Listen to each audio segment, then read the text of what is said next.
qu'il vous a entendu. Madame, monsieur, bonsoir. Je suis heureux de vous retrouver ce soir dans le cadre de Cartes sur table. 3 régions en crise déclarées économiquement sinistrées. Les régions camerounaises actuellement en crise sont donc le nord-ouest, le sud-ouest et l'extrême nord, déclarées zone économiquement sinistrée. C'est un décret signé par le Premier ministre, chef du gouvernement, Joseph Dion-Ngouté, hier lundi. L'extrême nord fait face, vous le savez également, à des attaques meurtrières des terroristes de Boko Haram depuis 2014.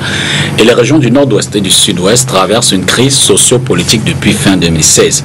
La décision du PM encourage donc les entreprises à s'installer dans ces régions troublées par des conflits et précise que les entreprises qui s'y installeront bénéficieront d'exonérations de taxes et d'impôts pendant une période de 3 ans.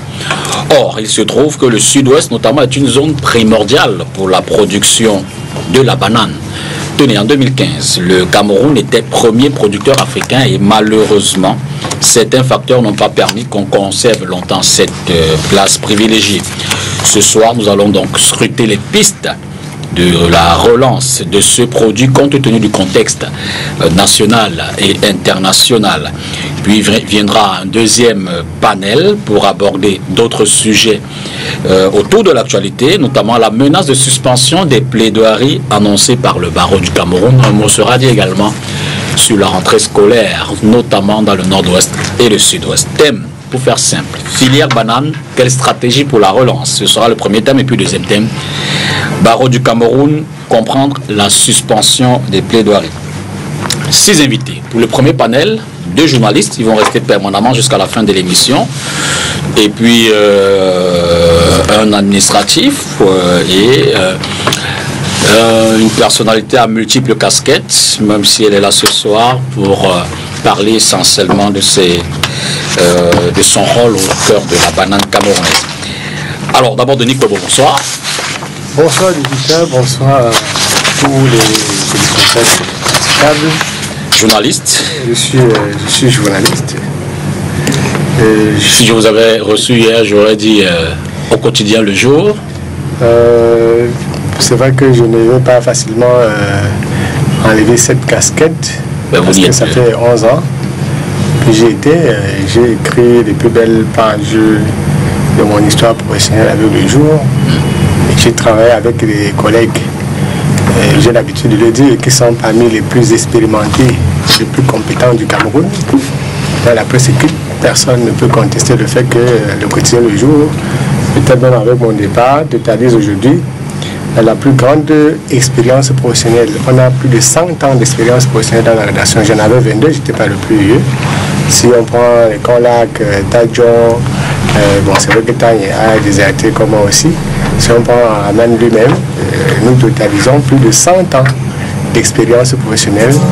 C'était une très belle aventure, mais j'ai d'autres ambitions pour... Vous dites que depuis hier, vous avez démissionné. Cela dit, vous êtes par ailleurs... Depuis le 29 juillet 2019, okay. Et conformément à la loi, j'ai déposé un préavis qui devait courir. Donc, le préavis est arrivé à expiration le 2 septembre. Donc, et c'est un départ normal parce qu'on a travaillé 10 ans, 11 ans à un même endroit. On commence à tourner en rond. Et compte tenu de ce que les Camerounais attendent de moi, je suis appelé à leur offrir cela dans les prochains jours dans une autre plateforme. Et je signale que vous êtes par ailleurs président du syndicat national des journalistes du Cameroun. Oui, c'est un titre que je ne vais pas travestir également sur le plateau aujourd'hui parce que je suis un journaliste enquêteur de presse. Je ne veux pas dire journaliste d'investigation parce que tous les voleurs au Cameroun, c'est des arnaqueurs qui se disent journalistes, sont tous des journalistes d'investigation. Je préfère la casquette d'enquêteur de presse. L'enquêteur de presse. Et je n'enquête que pour contribuer à beaucoup plus de transparence dans tous les segments de la vie nationale, qu'elle soit publique, juridique, politique, économique ou culturelle. Aloïs Sonana, bonsoir. Bonsoir Dipita. Directeur de publication d'Afrique Eco. Oui, c'est économie du Cameroun.com, mais je travaille aussi pour Repère. Le site, je l'ai lancé parce que les journaux chez nous sont encore beaucoup plus en version papier. La percée numérique, elle est encore très faible. Et pourtant, lorsque les gens veulent s'informer sur le Cameroun rapidement, ils vont sur Google, ils commencent à faire des recherches. Et généralement, quand ils arrivent là-bas, ils ne trouvent pratiquement rien. Et je me suis donc dit que même si je travaille à Repère, je peux animer parallèlement ce site pour donner au monde ce qui se fait localement sur le plan économique. C'est un secteur qui bouge beaucoup. Il n'y a pas très longtemps, les pages économiques étaient très souvent négligées dans les journaux, sinon même elles n'existaient pas du tout. Et depuis quelques temps, heureusement, les patrons de presse ont compris que, je pense notamment à Zélie Kouti, je pense également aux patrons de presse d'expression économique, entre autres. Vous avez vu, il y en a qui sont nés entre-temps comme CBT, Cameroun Business Today, ça veut dire que ça commence à bouger. Mais au niveau du numérique, on est encore très peu nombreux. Si vous avez compté investir au Cameroun, vous commencez encore à chercher. Absolument. Donc je me suis dit qu'il est grand temps de diversifier l'offre et peut-être que par là, nos soucis que nous avons au niveau de la presse papier, les ventes sont pas très bonnes, sinon sont très mauvaises. Je me suis dit peut-être qu'en ligne, on est ouvert carrément au monde. Peut-être que le moment venu, on pourra réserver. On va avoir les fruits. Exactement, on va réduire l'accès uniquement aux gens qui pourront payer quelque chose. Merci. Et comme c'est ouvert au monde, c'est l'occasion de me lancer. Merci d'être là ce soir. Je rappelle que vous faites également la chronique. Vous avez dit d'ailleurs la chronique économique. Vous avez beaucoup travaillé sur les questions de la banane. Oui. Et on va en profiter ce soir. Jean-Claude Koundé, bonsoir. Bonsoir. Vous êtes le délégué régional du ministère de l'Agriculture pour le littoral. Effectivement. Merci beaucoup d'être là. Vous êtes également ingénieur, on ne va pas rentrer là-dedans, mais vous avez beaucoup travaillé sur... en fait, c'est votre domaine de compétences. Hein. Effectivement, pas seulement la banane, on s'occupe de toutes les spéculations. Et ce qui fait la force de l'agriculture camerounaise, c'est qu'elle est diversifiée de comme l'économie. Et nous comptons sur toutes les spéculations qui peuvent apporter les contributions dans l'économie nationale. Merci beaucoup, monsieur le délégué. Et puis après, on a l'honorable Joseph Hyacinthe Onakono. Bonsoir, honorable. Bonsoir. Député d'abord de l'Assemblée nationale du Cameroun. Tout à fait. Président de l'Assemblée parlementaire paritaire ACP Union européenne. Oui. En politique, évidemment. Oui. Et puis surtout, et c'est sous cette casquette-là que vous êtes là ce soir, secrétaire exécutif de la SOBACAM, l'association bananière du Cameroun. En réalité, tout ce qui encadre cette filière, les producteurs et pratiquement toute la filière. Ben oui, tout à fait. Je suis heureux de cette invitation qui, je pense, permettra de relayer les messages que nous avons déjà donnés il y a quelques mois, enfin il y a un mois à peu près, hein, sur la nécessité de la relance de cette filière bananière pourvoyeuse d'emplois et pourvoyeuse également de devises, hein, pour notre pays. Okay. Vous savez que c'est le deuxième produit d'exportation du Cameroun, la banane, ceci hors pétrole.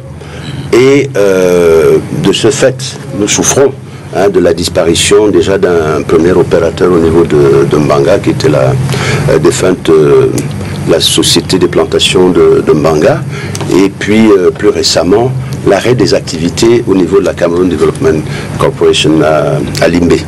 Et puis bien évidemment, hein, la perturbation des activités de Bow Plantations Limited qui se trouve également dans le FACO, et bien entendu de la PHP qui est également installée à Tico. Alors, pour entrer dans le débat, on va d'abord prendre la transition et puis aborder ce premier thème.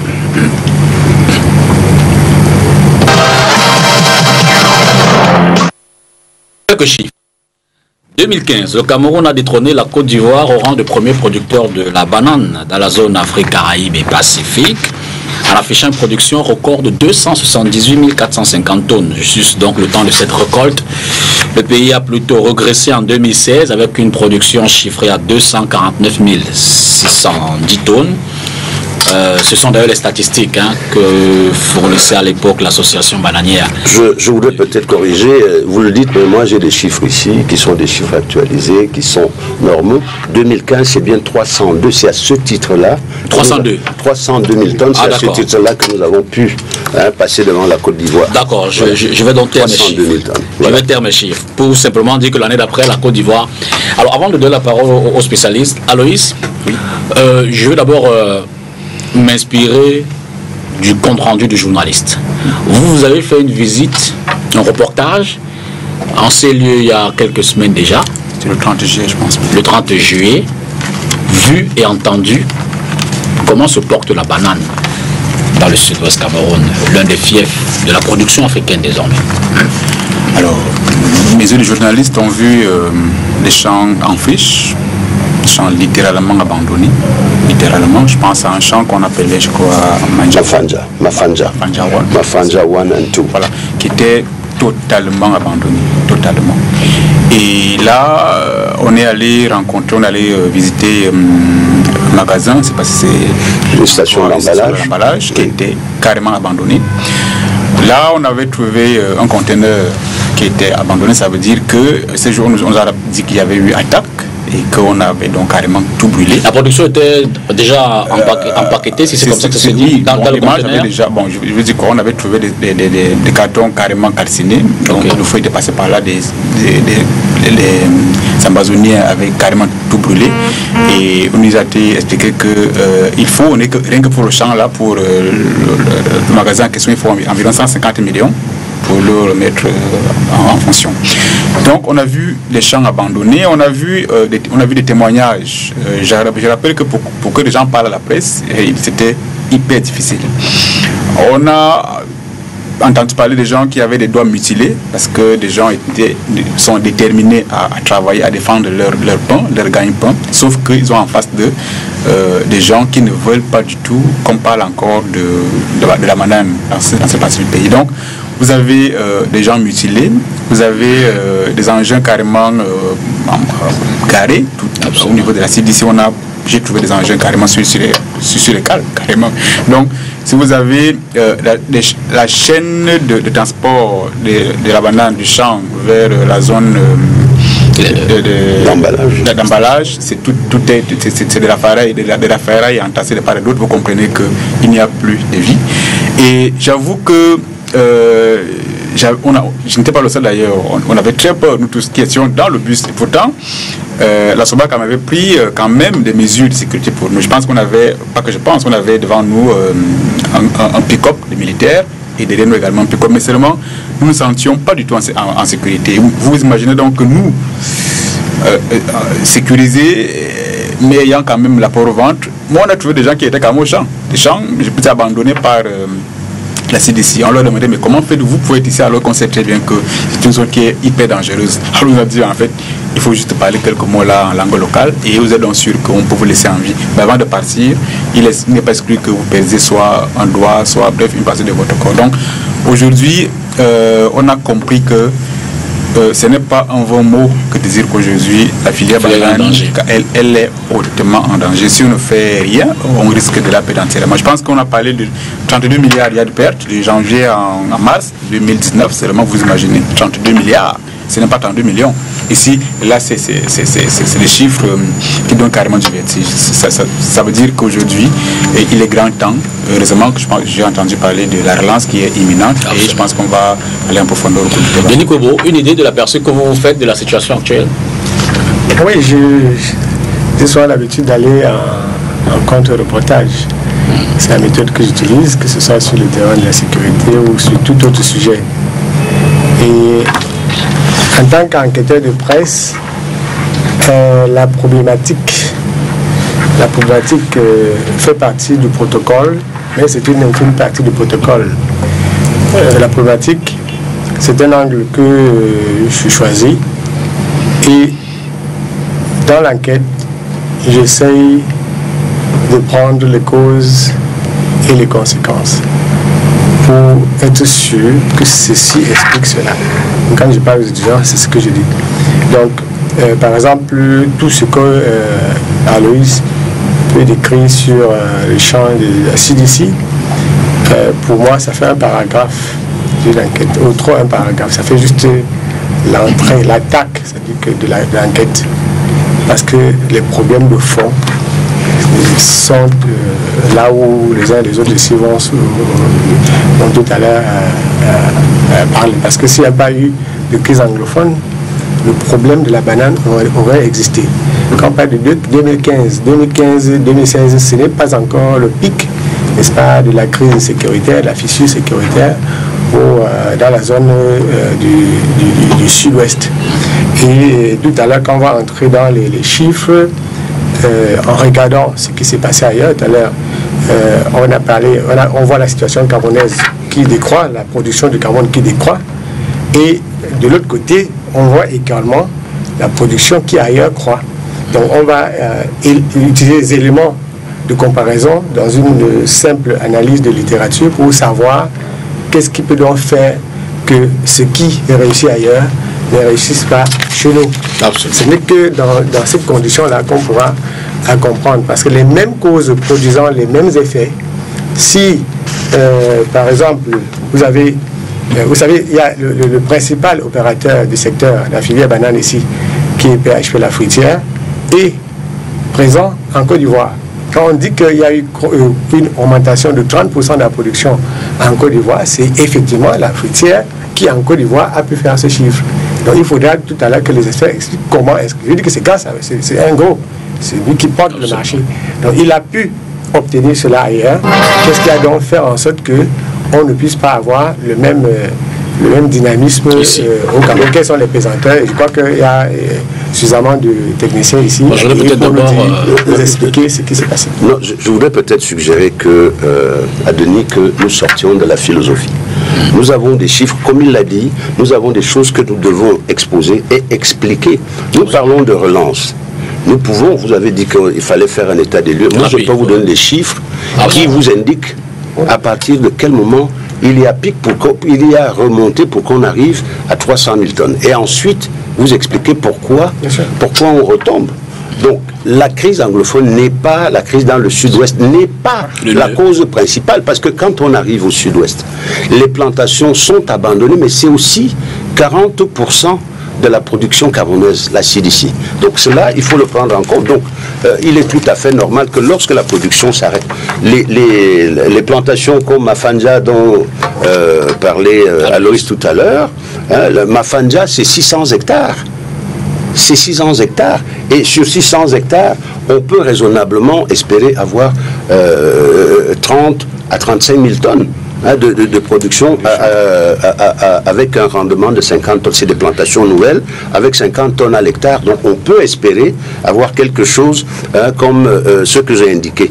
De l'autre côté, vous verrez également que même avec la disparition de la SPM Mbanga, quand vous prenez l'année de disparition qui est 2012, vous verrez qu'avec trois planteurs, la production a augmenté. Donc ça, je veux dire qu'il y a des choses, nous ne pouvons pas imputer la chute uniquement à cela. Nous avons également des problèmes de cercosporiose, on a des problèmes techniques.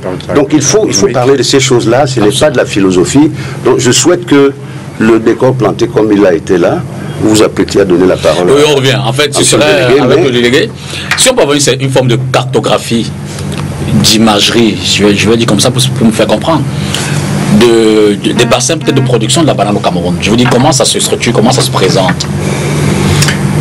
Oui, merci. Je pense que en ce qui concerne cette zone, la banane, nous avons en fait 3 grands producteurs. Okay. Nous avons la PHP, nous avons la CDC et nous avons, je crois, BPL, Beau Plantations Limited. Effectivement. Et ce sont ces 3-là qui détiennent en fait la production bananière au Cameroun. Donc à peu près c'est comme ça, c'est cette cartographie. Nous avons la PHP qui se trouve dans le littoral, ainsi que dans le sud-ouest, oui, dans le Faco. Et nous avons la CDC avec ces grandes plantations qui est le deuxième. Et le dernier aussi qui n'est pas à négliger dans la production bananière. Alors on va tout de suite donc dans le débat. Aloïs, vous avez certainement donc tâté du doigt.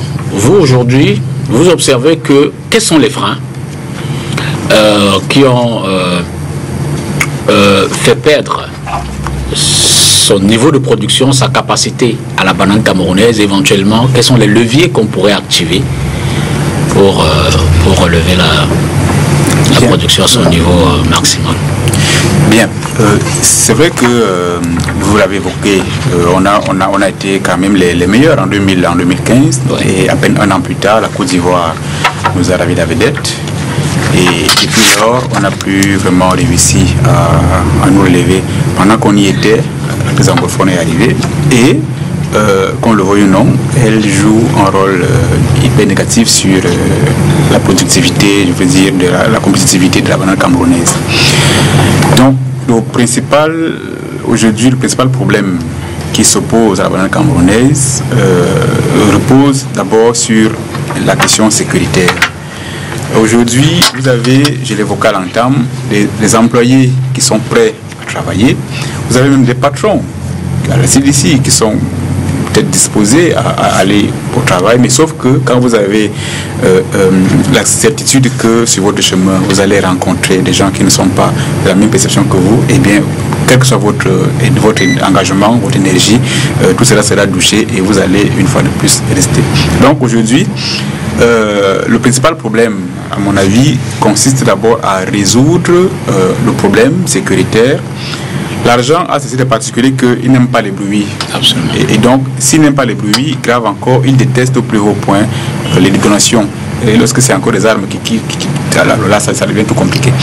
On aurait pu avoir des petits problèmes qu'on gérerait tranquillement, mais lorsqu'il s'agit de la question de vie, de survie, on ne peut plus. Donc aujourd'hui, même le décret présidentiel, le décret du Premier ministre aujourd'hui, le projet en lui-même, il est à saluer, mais sauf que aujourd'hui, il faut déjà amener les gens à comprendre que la paix est venue. Aucun entrepreneur, aucun investisseur ne peut aller mettre son argent là où c'est que lui-même ne pourra pas rentrer sur ses deux jambes. Donc aujourd'hui, mettons d'abord le point. Maintenant, je pense que quand on parle de la banane, il y a certains facteurs essentiels qu'il faut développer avec autorité. C'est la question de la productivité, c'est la question du coût. Localement, les coûts de production, à ce qu'il paraît, sont encore hautement élevés. Lorsque vous allez dans les champs, dans nos champs de bananiers, vous allez vous rendre compte que les routes ne sont pas du tout faciles, ne sont pas très carrossables. Et ça a un impact sur ceux-là qui doivent sortir des champs. Il y en a qui sont obligés, n'est-ce pas, de faire une rotation par jour parce que les routes ont un coût. Et les routes, lorsque vous allez dans d'autres pays où la banane se porte nettement mieux, aux Philippines, surtout en Asie, vous allez vous rendre compte que ce volet-là est du ressort de l'État. C'est lui qui aménage les voies. Or ici, je pense qu'en 2017, on parlait d'1 milliard en moyenne dépensé par la PHP, dépensé par BPL, pour plantation de Benja et de la CDC. Maintenant que vous avez évoqué le problème, vous avez élagué, vous avez dégagé le problème des routes, il y a un problème d'énergie. Il faut conserver la banane. Il faut bien la conserver. C'est un produit qui, autant se consomme abondamment, autant il est délicat. Il est délicat et donc, autrement, il faut mettre en place. Il y en a donc qui consomment, qui sont obligés de faire recours au fuel, au groupe électrogène. Ça a un coût à la longue. Du coup, on ne peut pas toujours tenir tout le temps à faire les dépenses. Et donc, ça a une répercussion sur les coûts de production. Donc aujourd'hui, il y a plusieurs choses il y a plusieurs problèmes en vérité qu'on peut. Je ne vous parlerai pas du port, c'est-à-dire que parce qu'il y a de la route pour arriver à Nkonzamba, la route est tellement étroite et ça refraine carrément ceux-là qui sont appelés à faire le trajet. Une fois qu'on est arrivé au port de Douala, il faut maintenant vous attendre. Heureusement qu'aujourd'hui on n'en parle plus beaucoup, ça veut dire qu'on a un peu dégagé cela. Je veux parler de l'embouteillage au niveau du port. Ça fait qu'il y a 1001 problèmes qu'on peut, à mon avis, dégager si les politiques prennent l'engagement. Jean-Claude Koundé, vous en prenez la mesure. Comment est-ce que vous entrevoyez peut-être au regard de ce qui a été énuméré, peut-être si vous en ajoutez des moyens de résoudre ces problèmes-là pour permettre... Moi, je pense qu'il faut d'abord bien aller en profondeur pour retrouver les causes, les vraies, qui ont plombé depuis un certain temps la production de la banane au Cameroun. Et il a soulevé beaucoup de problèmes, mais certains sont des problèmes mineurs. Mais il y a des problèmes, il y a des véritables problèmes qu'on peut qualifier de plusieurs types. Là, nous avons les problèmes agronomiques. Nous n'oublions pas que nous avons depuis un certain temps le changement climatique qui influence également, ce n'est pas à négliger, la production de la banane au Cameroun. l'ensoleillement, les pluies, tout ça, c'est des problèmes qui peuvent, n'est-ce pas, compromettre une pollution, la pollution. Nous avons également, mais ça ne faut pas le dire, les suspens de surface cultivée. Nous avons les vieilles plantations qui sont là et au niveau depuis des temps anciens, la population des nématodes a augmenté. Il faut de temps en temps une grande quantité de produits phytosanitaires, n'est-ce pas, pour essayer de ramener la population des nématodes au seuil économique où ils peuvent quand même avoir quelque chose. C'est un coût, ça ajoute un coût, c'est un problème. On a fait face, n'est-ce pas, à des champions virulents qui ont également contribué, n'est-ce pas, qui ont eu un impact négatif dans la production de la banane. Les routes et autres, c'est des problèmes, mais déjà ces problèmes d'ordre agronomique peuvent également, n'est-ce pas, ont également influencé la production de la banane. Denis, sur la relance, quelles sont les stratégies qu'on peut mettre en place? Moi, je pense quand même qu'il faut qu'on identifie les problèmes. On ne peut pas aller à la relance. Vous me sautez. Non, allez-y. Sinon, sur les problèmes. En fait, bon, alors, je voudrais dire, pour être plus précis, que ce que vous avez observé, il y a un mouvement général qui a été celui de... Il y a eu plusieurs relances de la production bananière camerounaise. Je voudrais rappeler, pour ceux qui peuvent s'en souvenir, que en 1990, nous exportions, le Cameroun exportait 35 000 tonnes de bananes. Ça, il ne faut pas l'oublier. Donc il y a eu une première relance dans les années 90 et qui a pu conduire au résultat qu'on a observé jusqu'à ce que nous commencions également là aussi à affronter un certain nombre de problèmes, dont le plus petit, et s'agissant particulièrement de la CDC, mais c'est un problème qu'il ne faut pas occulter, qui est celui de la longue, comment dirais-je, privatisation, non-privatisation de la CDC. Ce qui fait qu'au moment où on l'annonce, la CDC a un partenaire technique qui s'appelle Delmonte Cameroun. Et Delmonte se retrouve donc dans la situation où il ne sait pas tout à fait à quelle sauce il sera mangé, est-ce qu'on va privatiser ou pas. Il s'occupe donc de gérer la plantation, je dirais, au strict minimum, apportant ce qu'il faut apporter, et puis c'est tout, ne développant rien du tout. Donc, les plantations souffrent d'abord de vieillissement. Et il fallait impérativement renouveler ces plantations qui, vous savez, je crois qu'elles ont, elles ont été les premières plantations avec Delmonte, je crois, date de 1987. Bon, donc elles n'ont pas été renouvelées jusqu'aujourd'hui. Cela veut dire que on les a plus ou moins entretenues. Donc au moment où Delmonte se retire, après avoir d'ailleurs limité l'accès au marché à son partenaire en réduisant la production, moi je ne peux t'acheter que ça, il a fallu que la CDC invente d'autres solutions et trouve dans un premier temps un partenaire que je ne citerai pas ici, l'expérience n'a pas forcément produit les résultats escomptés.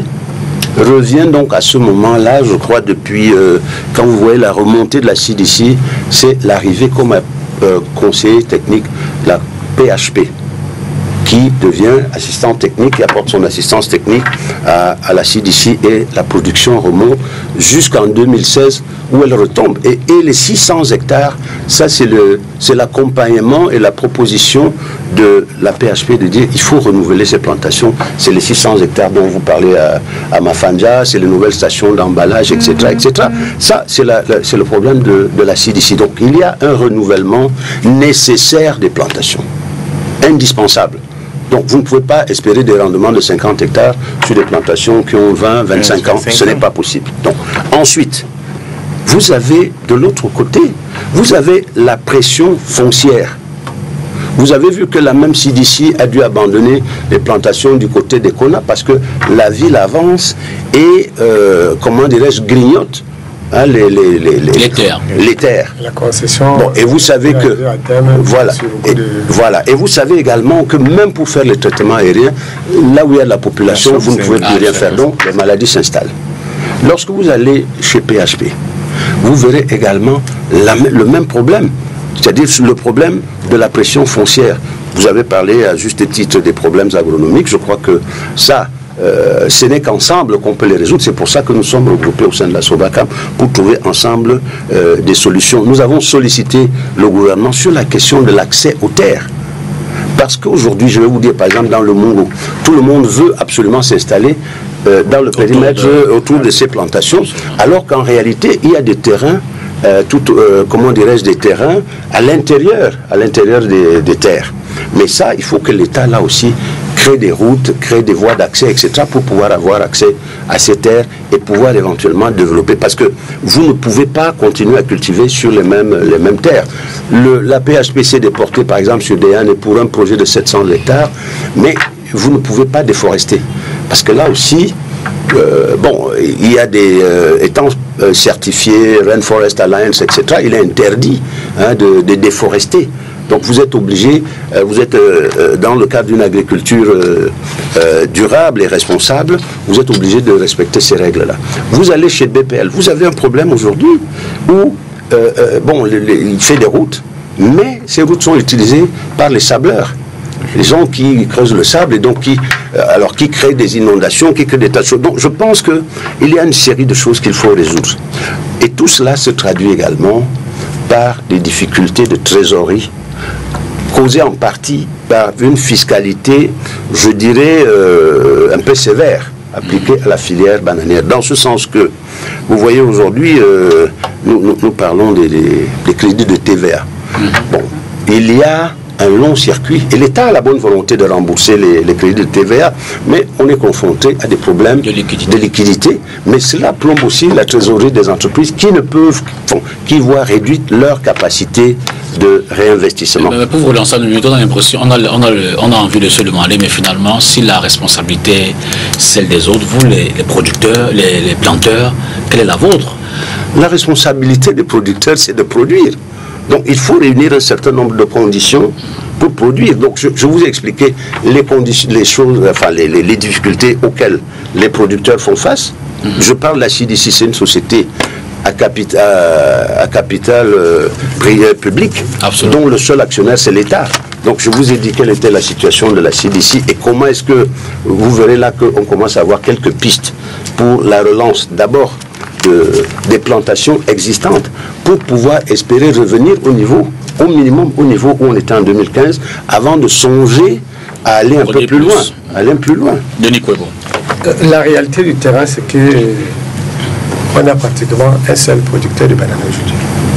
Dans la réalité, c'est un seul producteur, la CDC. Et à l'arrêt, Mo Plantation est sous le régime de PHP. Si PHP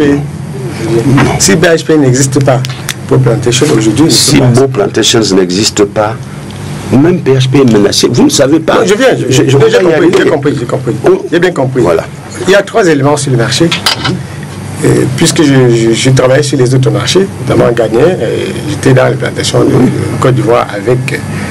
j'ai vu chez la fruitière ce qui se fait là-bas. Et ce n'est pas exactement ce qui se fait ici. Parce que ailleurs, les autorités sont regardantes sur la façon dont ça fonctionne. Tout à l'heure, on aura parlé de la fiscalité. Vous savez qu'on ne va pas faire le procès des gens ici. Il y a une grosse tricherie sur ce marché-là.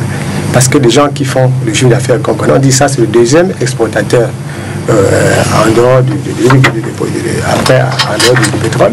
Il faut aller regarder combien est-ce qu'on paye à l'État en termes de... Non, je crois que là, c'est une affirmation. Non, je ne peux pas vous laisser. Non, je ne peux pas vous laisser dire cela parce que nous travaillons en étroite comment dirais-je, collaboration avec l'État dans le cadre même. On y était il y a 2 semaines encore. Non, vous travaillez avec l'État, avec les résultats qu'on connaît. Non, ce que je dis, je ne vous demande pas ce qu'on paye. Là, ce qu'on travaille en toute transparence. Donc je ne vous laisserai pas dire. Non, attendez, laissez-moi parler. Non, parce que vous avez des affirmations que vous ne pouvez pas soutenir. Vous pouvez réagir à ça. Je ne peux pas accepter ça. J'ai dit tout à l'heure que si vous voulez, à la fin de l'émission, allez regarder ce que le deuxième produit d'exportation en dehors du pétrole. Je n'ai pas prononcé. Mais je peux le donner. Donnez-nous ce que ça rapporte, le deuxième produit. Ça, je dis même ce n'est pas l'objet. Je peux vous le donner. L'État le connaît dans la mesure où. L'État le connaît. Attendez, s'il vous plaît. Et après, on va comparer les chiffres. Je vous dis, monsieur. Je vais vous donner les chiffres d'ailleurs. Non, je vous dis, monsieur, la chose suivante. Oui. Je peux même vous donner l'étude de fiscalité comparée entre le Ghana, la Côte d'Ivoire et le Cameroun, parce que vous n'avez pas tous les éléments. Non, attendez, vous n'avez pas tous les éléments. Okay. Je suis le président de l'association panafricaine des producteurs et exportateurs de bananes et d'autres fruits, qui englobe donc le Ghana, la Côte d'Ivoire. Vous avez du Ghana, vous avez BPA, vous avez Obamsi de l'autre côté, vous avez la Sobakam au Cameroun. Donc ce que je voulais vous dire, c'est que en toute transparence, si vous connaissez bien votre droit, vous verrez qu'il y a le droit d'investigation qui est donné au Cameroun. Ils peuvent et ils l'ont déjà exercé, que ce soit au niveau des impôts ou au niveau de la douane, pour voir en fonction des prix qui sont publics, qu'est-ce qui est rapatrié. Parce qu'on ne peut pas vous rembourser la TV. Non, attendez, tout ça dépend. Non, tout ça dépend. Les impôts au Cameroun. Tout le monde sait quand même, on ne paie pas les impôts au Cameroun caché. Je n'ai pas dit qu'il y a une tricherie. J'ai dit qu'en termes d'apport, on peut aujourd'hui chiffrer ce que l'exportation de la banane rapporte au Cameroun. Je n'ai pas donné un chiffre. Oui. On n'était pas en train de... On faisait la fin de contestation. Donc vous terminez. J'étais en train de dire qu'il y a des éléments objectifs sur le marché. Absolument. Un marché étroit. Et ça, c'est ce que les autres disent sans dire le même terme que moi. Mais un marché opaque, c'est un marché opaque. Je vais dire en quoi est-ce que c'est un marché opaque. Expliquer. Étroit. Un marché en proie à une concurrence déloyale. Quand le marché est en proie à une concurrence déloyale, je peux donner les chiffres, c'est mon boulot, et c'est le boulot de beaucoup d'autres journalistes, c'est mon boulot. Parce que je peux analyser point par point. Quand on a tous ces trois éléments réunis, on va dire que ça va produire un monopole de fait. C'est pour ça que vous ne pouvez pas être en train de viser. L'État du Cameroun avait, dans son document stratégique, parlé de l'objectif de 500 000 tonnes de bananes. On a revu à la baisse à 400 000 tonnes. Personne n'a revu à la baisse. Parce que je vais d'ailleurs vous contredire.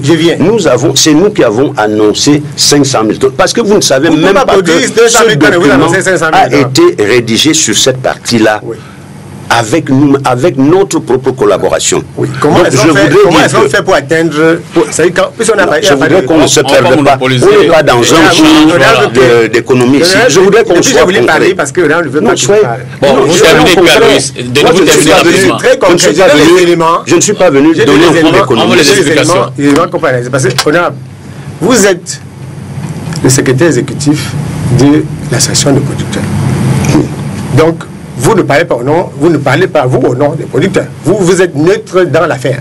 Vous faites votre boulot, ça dit que en facilitant un certain nombre de choses. Non, je représente les producteurs. J'ai dit que vous les représentez, vous n'avez pas, ça dit que vous n'êtes. Je n'ai pas de parti pris. C'est ce que je dis. Voilà. Vous êtes donc. Voilà. Si je dirige une critique en direction d'un producteur, c'est pas votre problème, à condition que le chiffre que je donne, c'est un chiffre qui n'est pas exact. Vous pouvez dire non, c'est pas exact, voici les chiffres. Donc je ne m'adresse pas à vous. C'est une affirmation gratuite. Vous ne pouvez pas dire. Je ne peux pas vous laisser dire que la PHP a fait ceci. Je n'ai pas prononcé le mot PHP. Si. Vous avez dit ce que la fruitière fait. J'ai dit que j'ai vu. J'ai dit que c'est différent. Non. Ce n'est pas la même chose. C'est la même chose. Si c'était la même chose, je pense qu'il faut Denis, il faut le sentir.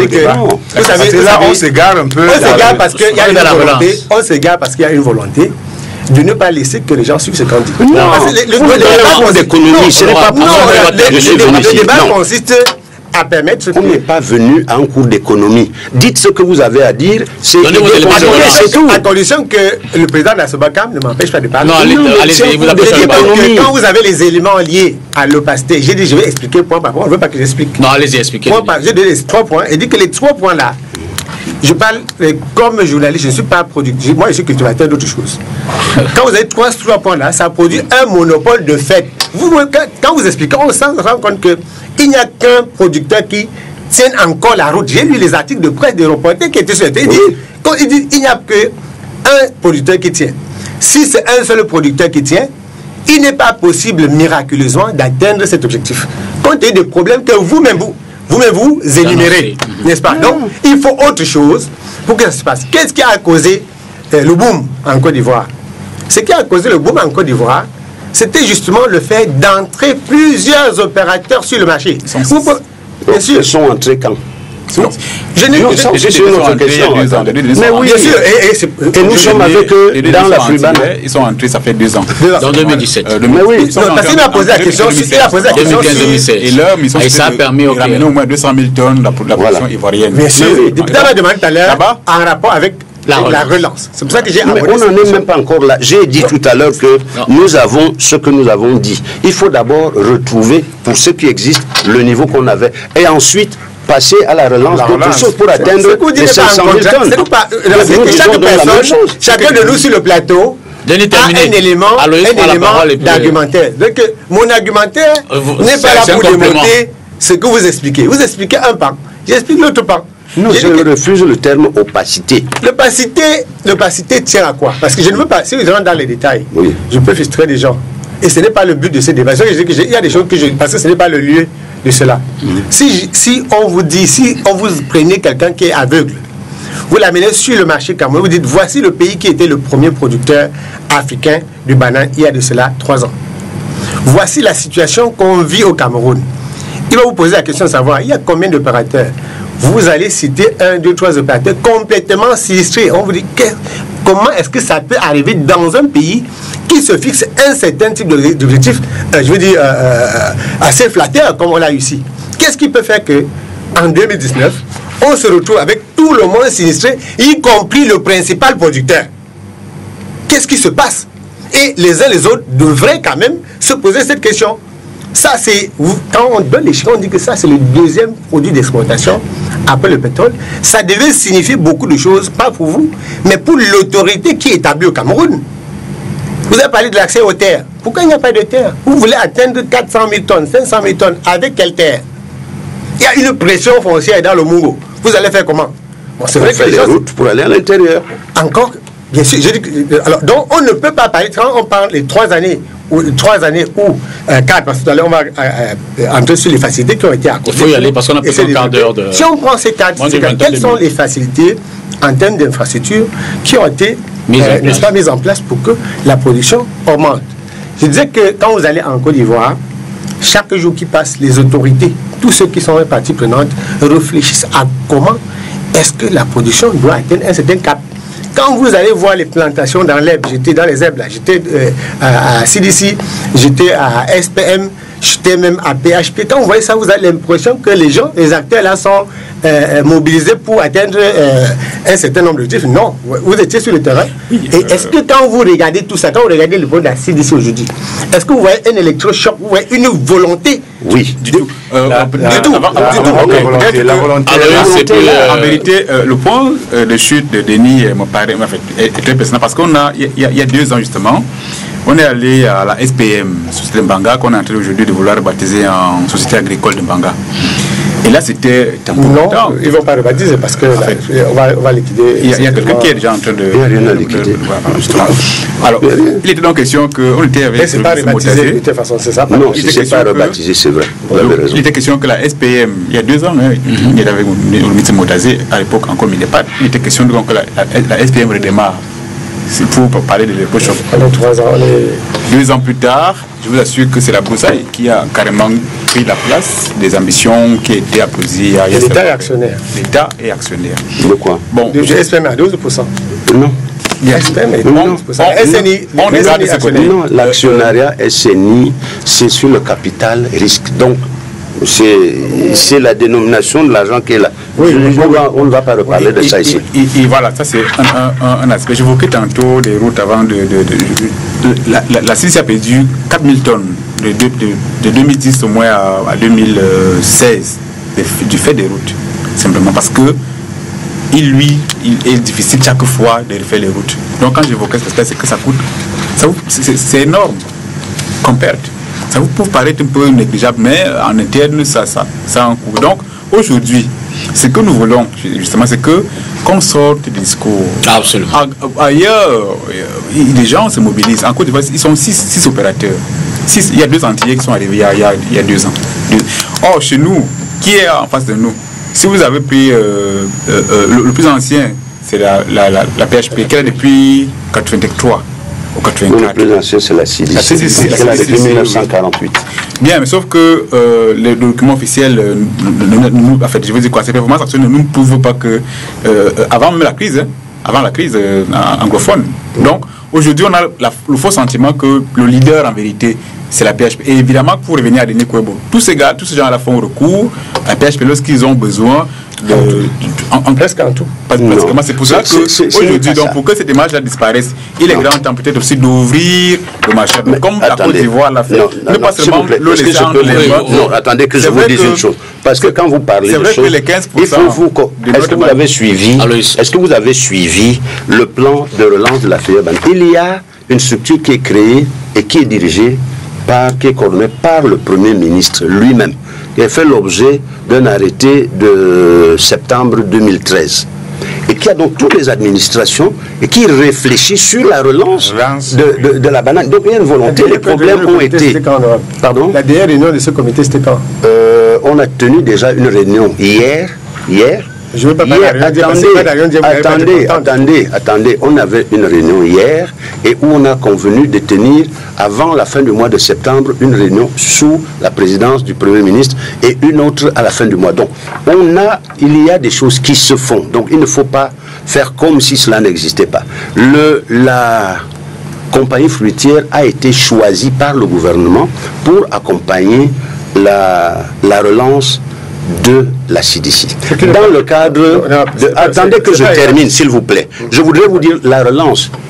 Vous avez parlé de fermeture. Le marché est ouvert.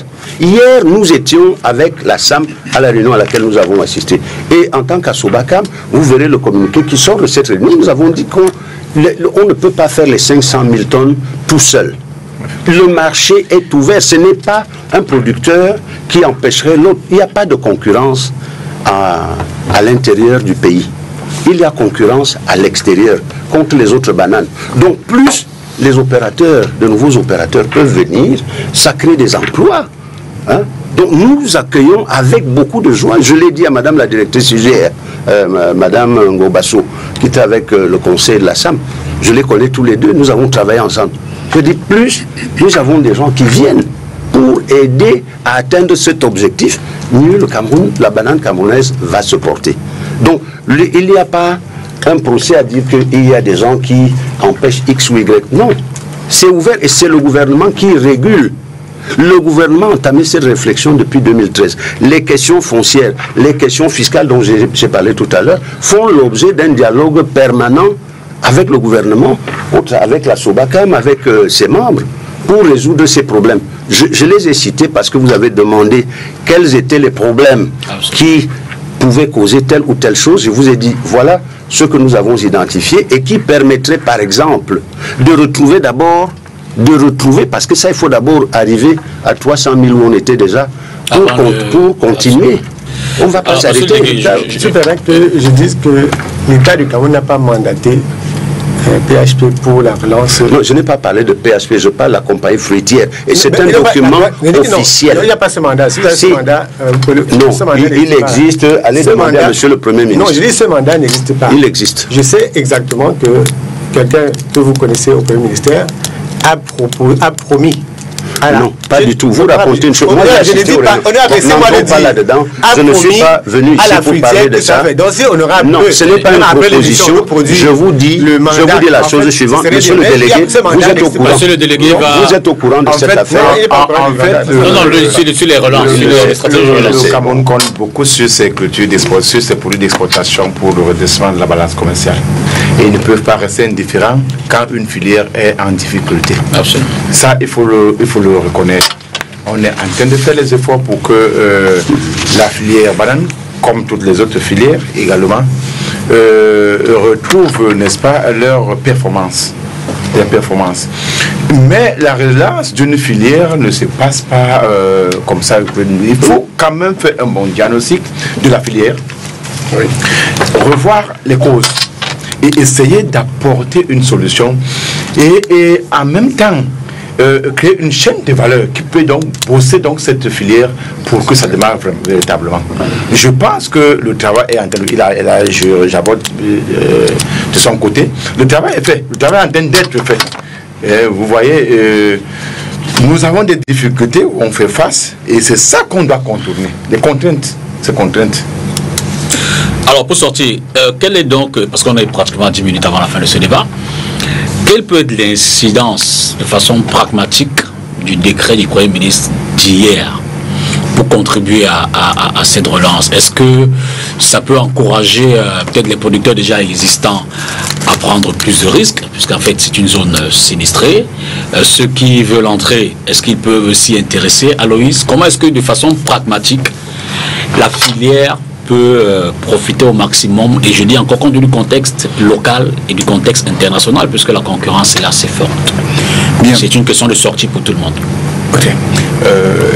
Aujourd'hui, pour que le décret du Premier ministre, je l'ai dit, est à saluer.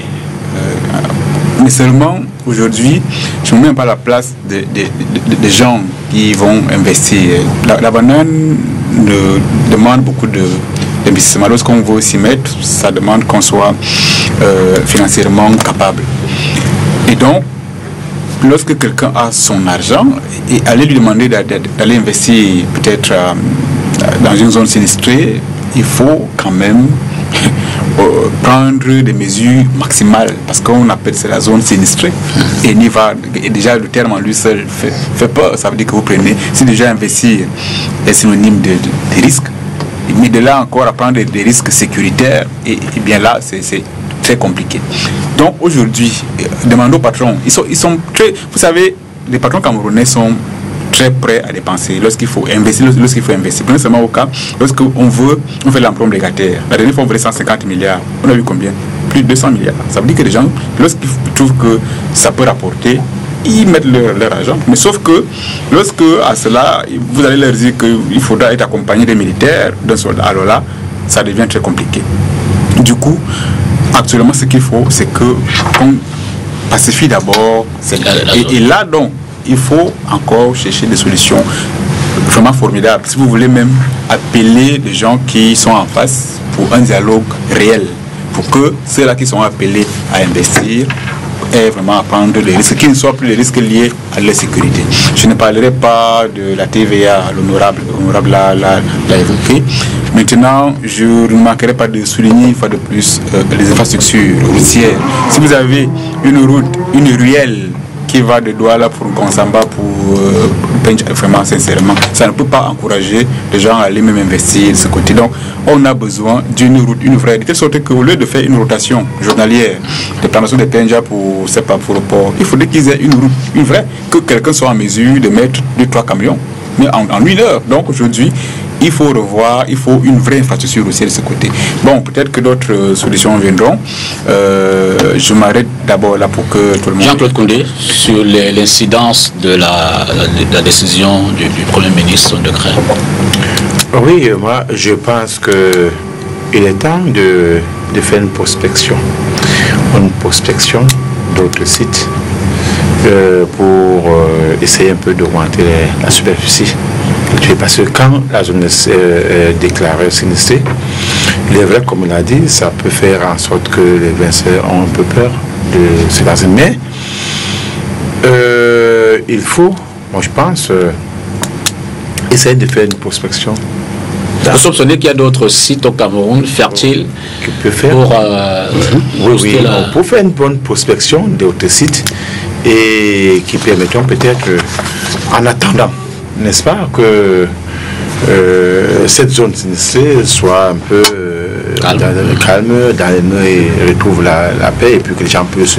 Mais que la production de la banane puisse quand même reprendre son cours, parce que nous sommes là en train de faire des contre-performances qui peuvent à la longue nous coûter un peu plus cher. Denis, sur l'incidence de la... Le décret du Premier ministre, c'est une mesure... de propagande, de pure propagande, parce que moi j'ai travaillé beaucoup dans la région, notamment dans la région du sud-ouest depuis le début de la crise. Je ne vais pas parler des zones où on a été par le passé. Je connais des gens, des Camerounais qui ont perdu plusieurs camions. Quand vous voyez ces hommes d'affaires qui ont perdu des camions qui ont été incendiés, l'État vous dit qu'on déclare la catastrophe économique. Vous avez parlé de SPM qui est aussi dans les herbes aujourd'hui. Vous connaissez ce qui s'est passé en 2008. Comment est-ce que l'État a pu appuyer une telle entreprise qui a perdu beaucoup dans la crise avec les installations qui ont été vandalisées. La CDC qui est victime aujourd'hui, ce n'est pas, il suffit pas, est-ce que l'État actionnaire a créé l'électrochoc en termes de sécurisation de ce site avec toutes les menaces qu'il y avait, en termes d'ouverture de corridors pour que au moins il y a quand même des parcelles de PHP de CDC qui étaient sur la grande voie qui mène au sud-ouest. Ne serait-ce que pour la fierté nationale, pour ce pays qui est un grand producteur de bananes reconnu à travers le monde, il y a un corridor sécurisé qui peut être sécurisé davantage pour que au moins on ait quelque chose de ce côté-là. Mais moi je ne pense pas que quand on parle des affaires, il faut toujours voir l'État. J'ai voulu insister aujourd'hui sur le fait que ce n'est pas. Il y a eu des moyens qui ont été mis à la disposition des producteurs camerounais pour faciliter, n'est-ce pas, leurs activités. Et ces moyens-là n'ont pas porté leurs fruits. Quand vous faites des affaires, n'ont pas porté, oui, c'est-à-dire qu'il y a eu des fonds de l'Union européenne de 48 millions d'euros qui n'ont pas été tous consommés. On est à 36 millions d'euros à peu près. Aujourd'hui, il est... Oui, il dit qu'il y a 12 millions. Je souhaite que vous ne parliez pas de choses que vous ne connaissez pas. Vous allez donner votre chiffre. Non, je n'ai pas mon chiffre. Ce n'est pas mon chiffre. C'est des chiffres publics. Si vous êtes venu défendre une certaine... Non, attendez. Vous êtes venu défendre certaines sociétés. Ce problème, je vais vous dire, a été réglé hier. Non, vous avez... Vous avez... Non, monsieur, vous n'étiez pas... Non, vous n'étiez pas à cette réunion. S'il vous plaît, monsieur. Non, sortez de là et répondez à la question qu'on vous a posée. Parce que les chiffres officiels, vous ne les avez pas pris à l'Union européenne. Donc, c'est l'argent qui appartient à celui qui dit ce qu'il dit des chiffres. Donc, vous n'avez pas de compte à lui demander. S'il vous plaît, répondez à la question. Répondez à la question qu'on vous pose, monsieur. Ensuite, je vous donnerai les chiffres que vous voulez en dehors du micro. Je vais vous les donner. Mais c'est son argent. Demandez-lui. Et je l'ai déjà fait. Bon, allez lui demander. Je l'ai déjà fait. J'ai dit qu'il y a eu des fonds. Sortons. Il y a eu des fonds qui ont été alloués. S'il vous plaît, monsieur. Ah non, mon putain. S'il vous plaît. Il est question aujourd'hui. S'il vous plaît, monsieur. Pour la relance, que les producteurs qui sont sur le marché se disent, est-ce que ce que nous avons reçu, nous avons optimisé, n'est-ce pas, le rendement qui était attendu. Merci Denis. Si tel n'est pas le cas, je ne suis pas producteur. Merci.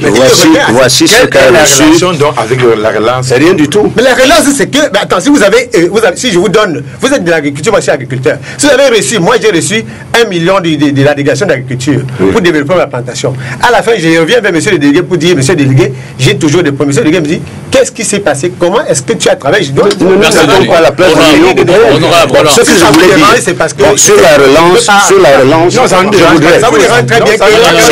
S'il vous plaît. Attendez. Je vais vous donner un seul chiffre sur votre plantation que vous défendez. De 2000, attendez, je ne la cite pas. Vous savez de quoi on parle, vous tous les deux. De 99 à 2007, ils ont reçu 24% de l'enveloppe. Non, il faut ramener ça il faut ramener ce chiffre aux superficies et aux tonnages qui ont été développés et qui n'ont jamais atteint un certain niveau. Donc, sur cette question, je voudrais qu'on sorte de là. Nous ne pouvons pas demander.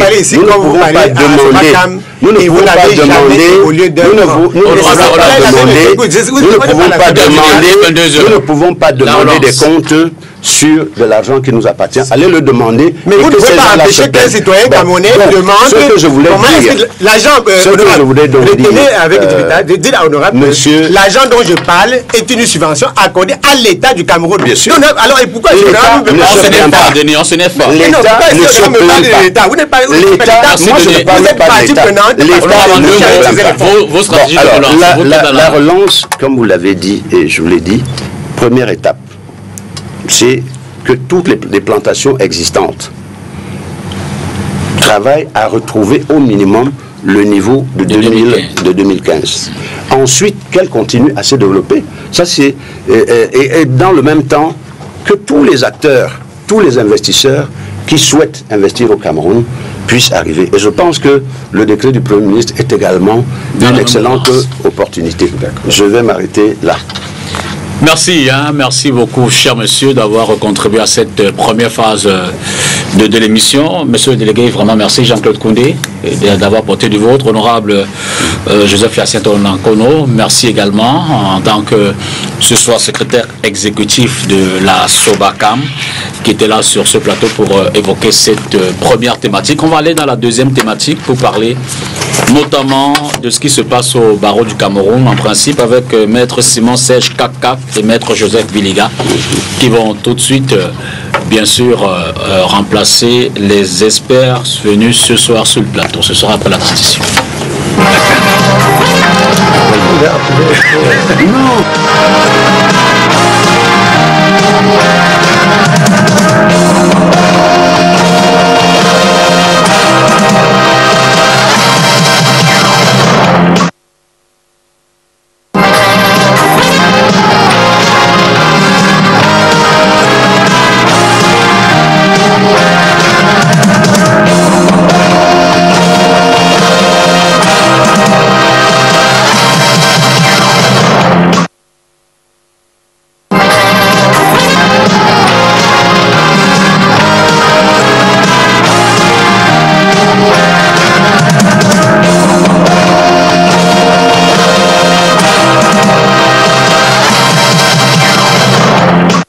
Beaucoup ne veulent pas aborder ce thème-là.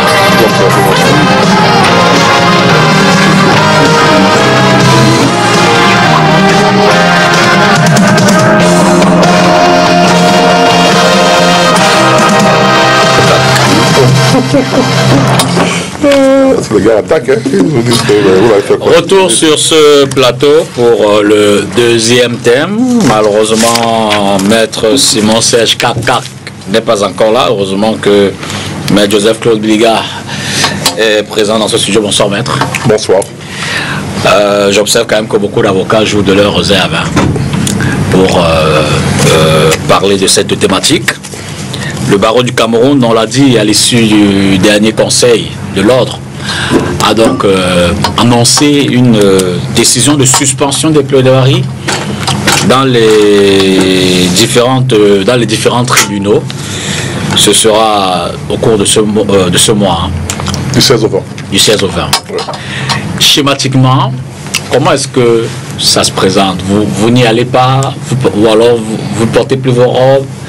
Est-ce que c'est déjà arrivé une fois au Cameroun? Bien sûr. C'est la 5e ou la 6e fois que cela arrive. D'une manière chronologique, ou pas forcément chronologique, j'essaie un peu autant que je me souvienne. Les premières fois, et c'est celles qui ont été les plus médiatisées, c'était à l'aube du vent de l'Est. Il y a d'abord eu le premier procès, le bâtonnier Yondor contre Nob, qui était un tenancier d'une boîte de nuit, par ailleurs voisin du bâtonnier et Yondor Black, avec qui ils ont eu une intercation un soir, et le barreau s'était mobilisé et il n'avait pas accepté que ce monsieur qui était un expatrié puisse faire des violences, plus ou moins physiques ou orales, contre notre bâtonnier. Quelque temps après, il y a eu cette histoire au cours de laquelle cette affaire Yondo Black et Canet et les autres, ils étaient assez nombreux, parce qu'ils auraient voulu créer un parti politique, vous vous souvenez très bien, et il avait été arrêté et traduit devant le tribunal militaire de Yaoundé, et le barreau s'était levé comme un seul homme pendant des mois.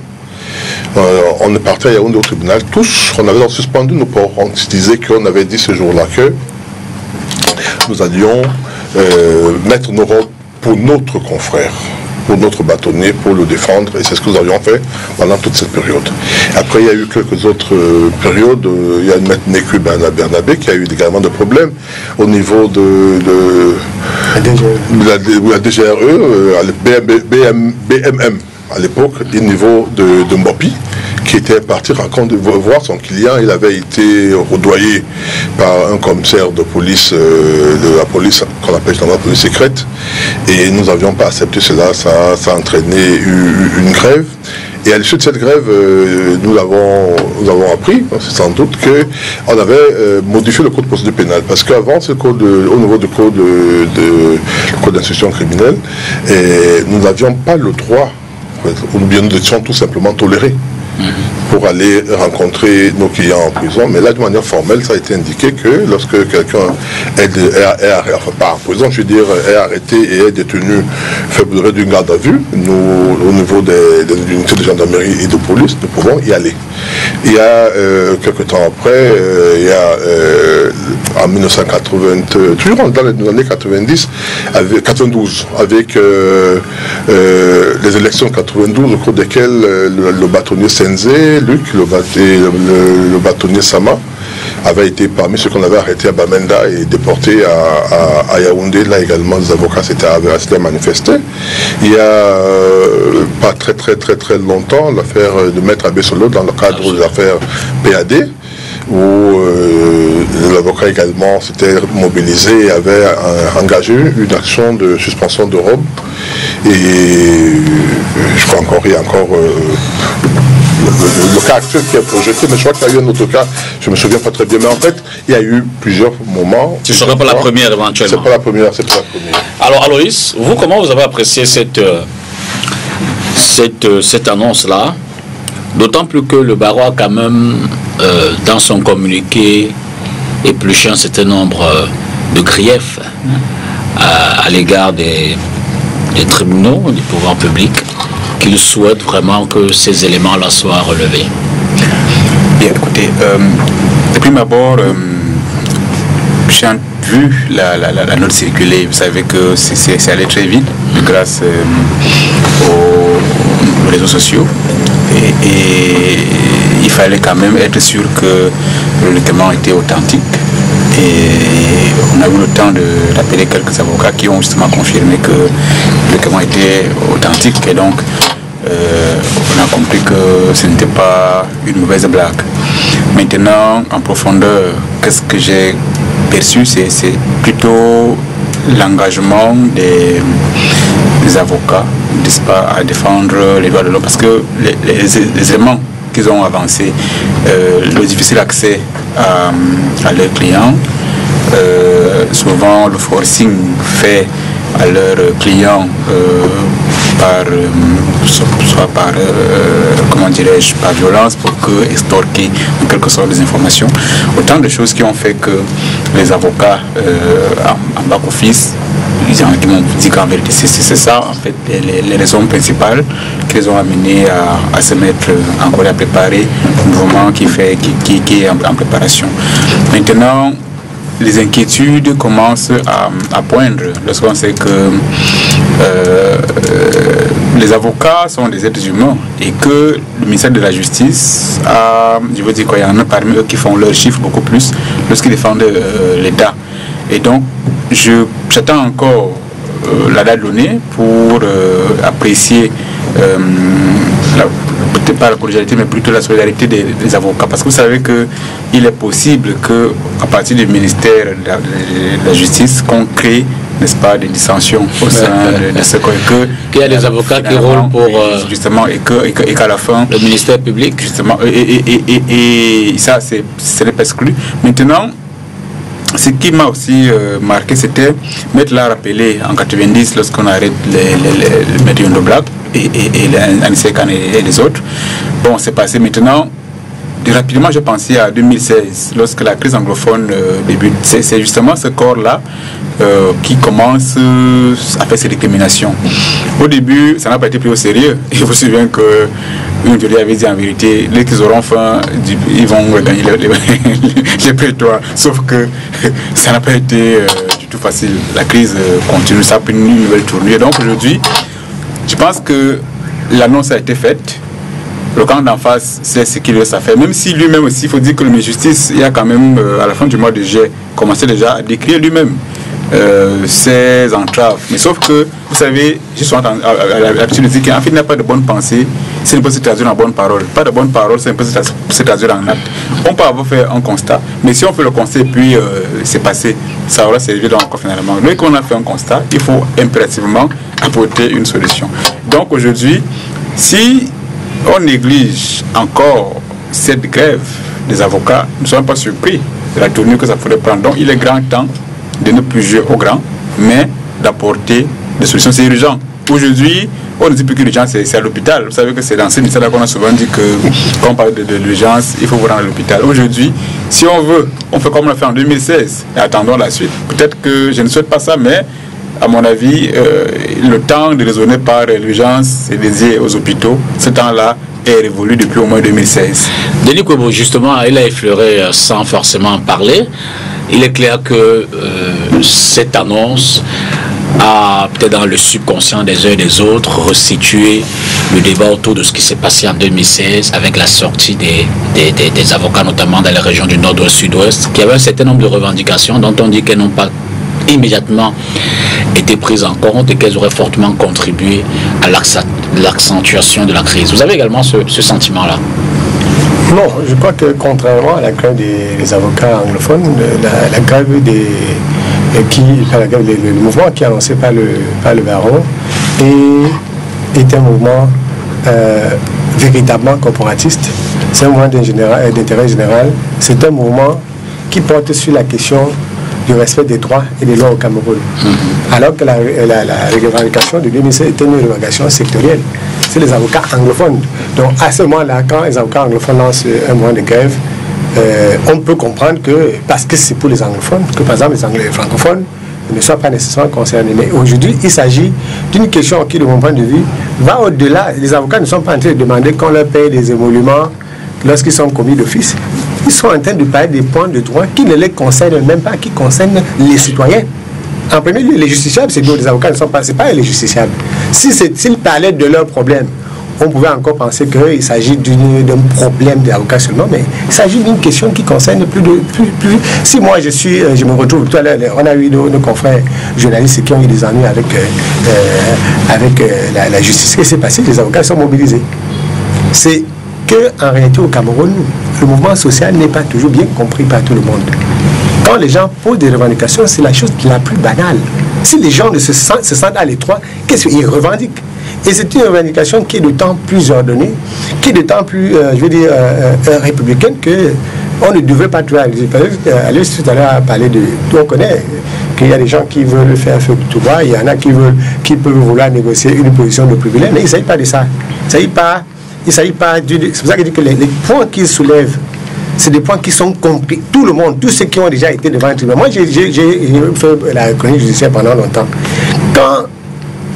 Pour ceux qui... Moi, j'ai été dans les pays anglo-saxons.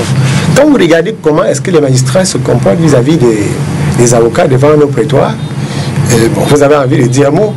Il est arrivé que même en tant que participant à une audience, j'ai envie de me lever et dire un mot. Parce que, maître, taisez-vous, maître. Il y a des comportements parfois condescendants qui tiennent au fait que le parti unique a fait son travail au Cameroun, qui tiennent au fait que la justice est une justice répressive, alors que la justice, c'est pas... Le rôle de la justice, c'est de partager des protagonistes de façon juste. Donc la justice, ce n'est pas de se poser procureur comme adversaire d'un avocat qui défend un client, qui défend juste la saine application de la loi. On l'a vu quand vous allez dans les commissariats, les brigades de gendarmerie. Il faut qu'il y ait un travail de fond pour que les uns et les autres comprennent quel est le travail que chacun fait. Un avocat qui défend un client, on a parfois l'impression que si quelqu'un est accusé de vol, son avocat peut être assimilé à un vol. Il n'est pas un voleur, l'avocat est en train de s'assurer que les droits de ces justiciables seront respectés de bout en bout. Le rôle je veux dire qu'il faut que nous acceptions qu'un corps de métier, que les membres d'un corps de métier qui se sentent à l'étroit s'expriment. Surtout quand on regarde la façon de c'est vrai que dès que quelqu'un pose une revendication au Cameroun, on va là-bas, on scrute, on dit que bon, ok, tel est du RDPC, tel est de... Ce n'est pas de ça.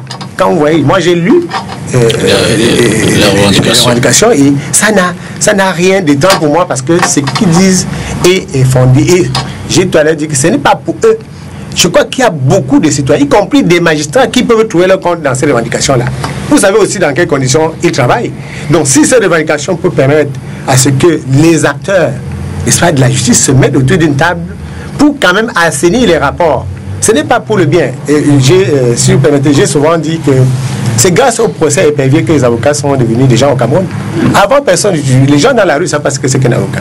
Mais lorsque les grands de ce pays ont été obligés de s'asseoir à même le sol Lorsque les grands de ces pays ont été filmés, couchés à même le sol, on a vu des avocats les défendre. Vous savez que devant le tribunal, moi j'ai vu les ministres devant en salle d'audience, le seul recours, le seul espoir, la seule possibilité pour eux de parler aux membres de leur famille, c'est quand, et vous avez l'impression quand ils arrivent au tribunal, ils revivent grâce à leur conseil qui au moins a le droit d'être à côté, qui a le droit d'aller communiquer en prison plus facilement, parce que vous savez comment, quand les visiteurs vont en prison, c'est pas aussi facile.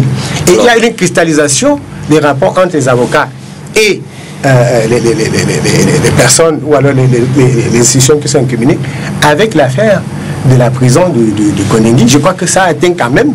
Vous savez que les gens, on dit il y a émeute, vous avez votre client là-dedans, vous êtes éconduit comme un malpropre, alors que un avocat qui arrive parce qu'il a un client, il a des problèmes, un avocat est même capable, je suis maître Sim, est capable, il est mieux placé que quiconque pour rentrer dans l'enceinte d'une prison et dire à ses clients, parce qu'on croit encore l'avocat, il dit, vous pouvez vous calmer, on peut résoudre le problème. Vous savez qu'on a dit, on a conduit les gens comme s'il y avait une guerre au sein du pouvoir pour le contrôle de quelque chose. Quand on a vu comment ça s'est géré, on a discuté sur ce plateau, on n'a pas l'impression que ce n'est pas, que c'est seulement le ministère de la Justice qui a encore la parole dans cette affaire-là. Moi, je le dis un peu plus maintenant parce que je ne suis pas avocat, mais en tant que justiciable, en tant que journaliste, j'ai l'impression qu'il y a quand même matière à frustration et qu'il y a urgence à ce que lorsqu'un corps de métier comme l'avocat, ils sont studiés, les avocats, contrairement à nous, les journalistes, où il y a les gens qui sont à gauche, à droite, les gens qui montent, ceux qui descendent, les avocats sont quand même au barreau, ils sont inscrits au barreau. Et je crois que la parole du bâtonnier et celui qui porte la parole des avocats. Il n'est pas possible pour un avocat camerounais de venir sur STV pour dire ce qu'on a décidé là. Non, je ne crois pas. À moins qu'il ne soit vraiment en train de quitter ce barreau-là. Ce serait quand même oser qu'on ait droit. Je voudrais rapidement rappeler les griefs avant de repasser la parole à M. Biliga, énoncés par le barreau, un chapelet. Moult entraves à l'exercice professionnel, atteintes physiques et récurrentes contre les avocats de la part des forces de l'ordre, pardon. La poursuite des interpellations et détentions arbitraires, l'accaparement des dossiers par certains chefs de juridiction à l'origine de l'engorgement artificiel et des lenteurs judiciaires qualifiées d'inacceptables. Le barreau constate également que les droits de la défense consacrés par des lois et traités internationaux ratifiés par le Cameroun sont de manière récurrente violés tant à la phase d'enquête préliminaire qu'à celle d'instruction et de jugement. Alors, M. Biliga, c'est vrai, vous n'êtes pas là pour parler au nom du barreau, mais je veux dire que avant ce mot d'ordre de pression, si on peut le dire comme ça, est-ce qu'il y a eu des échanges, des négociations ou alors une démarche vis-à-vis des pouvoirs publics du ministère de la Justice pour sensibiliser, pour interpeller, et la réaction, le communiqué ou alors les assises, serait-il arrivé après que vous ayez observé qu'il n'y ait pas eu de réaction en face, de prise en compte? Je ne peux pas vous répondre tout de suite, je ne vais pas répondre sur ce point. Vous l'avez d'ailleurs si bien dit, je ne suis pas le représentant de l'ordre ici, je suis avocat, et je ne peux que vous parler de mon expérience. Absolument. Et cette expérience, je peux vous dire que d'une manière régulière, je ne sais pas si cela continue à être fait, au niveau des cours d'appel, il y avait des réunions de concertation, des cas de concertation entre le président de la cour d'appel, le procureur général et le représentant du bâtonnier et des avocats. Et je crois même le greffier en chef au cours desquels les problèmes de la juridiction sont évoqués, notamment par des avocats qui ont des problèmes, pas seulement avec les magistrats comme l'a dit Denis Kobo, même avec les greffiers. Même avec les greffiers, parfois pour pouvoir obtenir une décision, c'est tout un problème. On vous demande de payer plus d'argent qu'il n'en faut, à la limite si on ne vous chasse pas de greffe, etc., etc. Donc, très régulièrement, au niveau des cours d'appel, il y a eu ce cadre de concertation avec des résolutions prises qui malheureusement ne sont pas toujours suivies. Il arrive très souvent également que lorsque lors d'une audience, il y a un incident d'audience. Tout à l'heure, M. Koukouebo disait qu'on raboute parfois les avocats. Il arrive très souvent que ça crée des incidents. Si vous répondez mal à un avocat qui a des avocats dans la salle, ils peuvent refuser de continuer. Et très régulièrement, l'avocat le plus ancien est chargé d'aller rencontrer le président du tribunal ou le président de la cour d'appel pour évoquer cet incident, pour que l'incident soit réglé. Mais au niveau plus loin, au niveau de la chancellerie, il me souvient que il y a eu des rencontres. Il y a eu des rencontres, là je parle en tant qu'ancien membre du Conseil de l'ordre, et il me souviens également que du temps du bâtonnier et Tabisson, il y avait une commission avait été créée au sein du Conseil de l'ordre qui avait recensé tous les griefs des avocats, notamment vis-à-vis des gendarmes et des policiers, et cette commission était partie rencontrer le secrétaire d'État à la défense chargé de la gendarmerie de l'époque, M. Jean-Baptiste Bocam, et également le délégué général de la sécurité nationale, pour évoquer ces problèmes, notamment ces agressions. Elles sont vraiment récurrentes et elles sont violentes au niveau des unités de police et des gendarmeries. J'ai comme l'impression que ces personnes ne lisent pas le code de procédure pénale qui nous donne quand même l'autorisation d'aller vers au niveau de ces unités lorsque nos clients y sont pour pouvoir les assister. Très régulièrement, ils vous font attendre pendant des heures avec du mépris, et quand ils commencent à interroger le client, lorsque vous ouvrez même la bouche, vous n'avez rien à dire là, allez nous attendre au tribunal. Donc c'est des choses qui sont réelles. Donc ce problème avait été évoqué, et sinon sans exclure le fait que très régulièrement également, les avocats font l'objet de violences physique, finalement on n'en parle pas beaucoup, mais ça existe régulièrement. Et il y avait donc ces rencontres-là, et il y avait des résolutions qui avaient été également prises, et qui avaient fait qu'à un moment donné, on avait l'impression que ça s'est calmé un peu. Mais malheureusement, ça a repris. Denis, quelle serait la meilleure approche, je veux dire, en l'état actuel, pour peut-être éviter ce clash? Est-ce que de façon pragmatique, au regard des habitudes, M. Biliga dit que ça ne date pas d'hier, les grèves qui sont notées, même si le ministère de la Justice voulait satisfaire à la demande des avocats aujourd'hui, est-ce que de façon pragmatique, demain, dans la première brigade de gendarmerie, au premier commissariat, est-ce que les avocats ne subiraient plus les mêmes frustrations? De façon concrète, comment est-ce qu'on peut résoudre ce problème-là? J'ai tout à l'heure dit qu'il faut souvent positiver sur les actions corporatistes. Si vous prenez 2019, tout ce qui est décrit là n'est pas plus grave en 2019 qu'en 2015. C'est pour se rendre compte que il y a des comportements qui se sont finalement installés. Oui. Donc quand moi je vais dans un commissariat, c'est en toute amitié que je cause souvent avec beaucoup de policiers, peut-être parce qu'on est connus. Même sur la voie publique, il arrive que les citoyens aujourd'hui échangent avec... il est arrivé que les gens cherchent à me verbaliser. Je leur demande quelle est la loi qui leur permet de me demander telle ou telle pièce. C'est pour ça que les revendications qui ont été énoncées par les avocats participent avant tout et après tout même de la pédagogie. Parce que quand on n'en parle pas, on s'installe dans un état de fait. J'ai été à plusieurs audiences au tribunal. On dit, l'avocat, le magistrat est en congé. C'est-à-dire, vous êtes là, vous êtes, vous a convoqué. Le 2, vous êtes au tribunal, et le juge renvoie l'affaire au 7, il sait que le 7, il sera en congé. Le 7, le juge est en congé. C'est une insulte aux citoyens. De quoi il s'agit de cela? Parce que les avocats ont leur dossier, et les juges ont leur dossier. Pourquoi est-ce que les juges ont les dossiers? Les juges ont les dossiers pour susciter la corruption.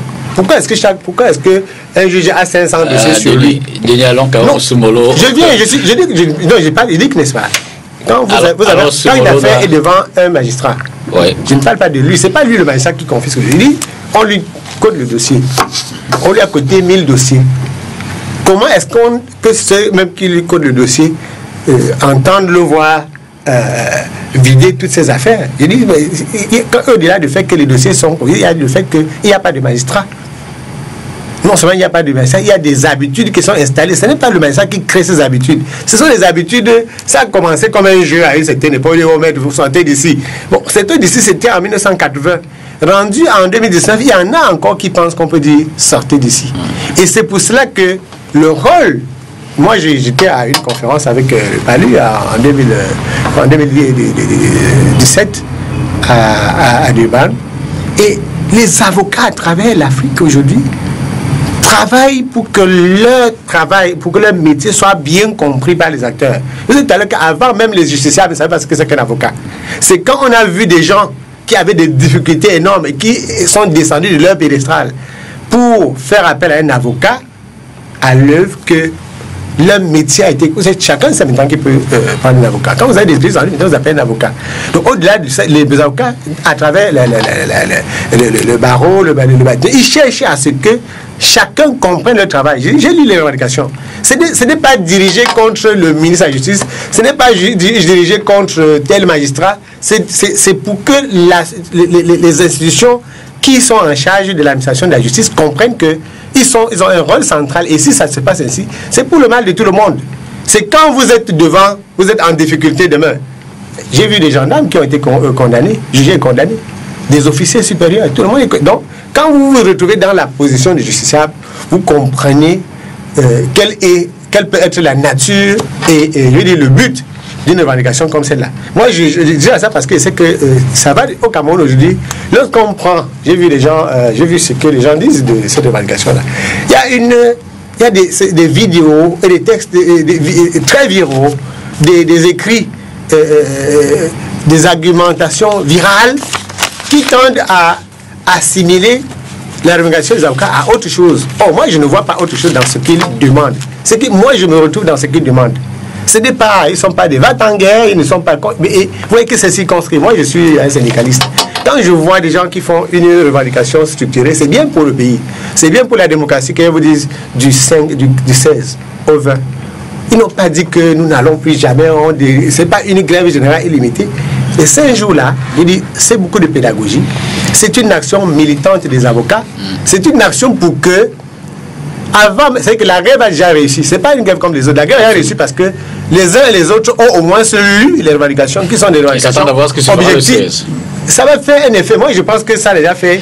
Alors, parce que moi, je suis maintenant concerné, c'est l'autre chose. Aloïs, vous partagez la lecture de Denis qui pense que les lignes ont déjà bougé? Oui, en fait, ça fait déjà. Je parlais tantôt de 2016, lorsque la grève des avocats anglophones a commencé. Vous savez, rapidement, on a fait forcément, il y en a qui ont fait même en haut lieu, qui ont fait le rapprochement. Et donc, lorsqu'on se souvient que c'est comme ça que ça commençait par les mêmes personnes, pas du moins par les mêmes avocats, on se dit, attendez, c'est encore eux.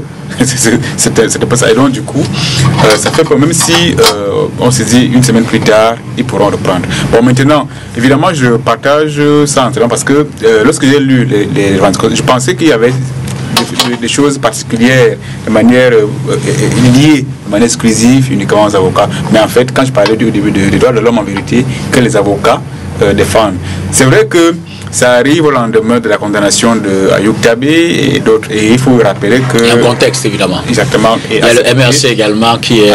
Exactement. Vous avez dans ces côtés, je pense qu'il y a des avocats qui ont été également violentés. Donc, du coup, ils sont devenus injusticiables. Et du coup, il est question aujourd'hui qu'on prenne en compte ce que les avocats disent. Pourquoi ça traîne toujours lorsqu'il s'agit de droits de l'homme? Pourquoi ça prend toujours du temps? Peut-être qu'aujourd'hui, après cette grève-là, si on peut trouver comment dirais-je, une solution, peut-être pas finale, mais au moins passagère, oui, pour que lorsque vous avez affaire au tribunal, qu'on vous respecte au moins, qu'on ne plus à vous violenter, tout simplement. Alors maître, je reviens un peu sur le moyen de pression. Vous nous faisiez tout à l'heure l'historique des précédents mouvements. Je dis que vous avez le sentiment que, d'abord, est-ce que ces mouvements-là ont permis à l'époque d'amorcer au moins les solutions des problèmes qui étaient posés en termes de moyens de pression, vraiment, pour revenir à la question tout à l'heure? Je voudrais donner un exemple. Je voudrais dire le code de procédure pénale a été modifié. Les avocats n'avaient pas le droit d'aller dans les unités de police ou de gendarmerie assister leurs clients. Lorsqu'on y allait, comment j'appelle ça, l'officier de police judiciaire vous disait, maître, vous savez que vous n'avez pas le droit d'être ici. En fait, on commençait à dire non, oui, on comprend. Aujourd'hui, c'est plus ça. S'il commence à vous embêter, vous sortez les dispositions légales, vous allez voir son supérieur. Mais seulement parfois, lorsque vous voulez parler, ils ont des moyens qui vous empêchent, qui vous amènent à vous froisser à travers les mots. Vraiment, c'est ça, ils le font. Mais quel est le moyen de pression? Nous sommes, à l'époque, lors de l'affaire Yandon, on était 200 avocats. Vous avez vu ce qu'on a pu faire en 90. Nous sommes environ 3500 avocats. Lorsque vous comptez également des avocats stagiaires. Imaginez-vous que 3500 ou même 2000 avocats seulement à Rome décident de descendre. Vous croyez qu'on va tirer sur eux? Vous croyez? On ne pourra pas. Pourquoi? Parce que tout à l'heure, M. Kouibou vous a parlé du PALU. Moi, je sors d'une conférence PALU à Lomé. Il y avait 35 nationalités représentées. 35, parmi lesquelles une bonne partie des avocats de culture anglo-saxonne.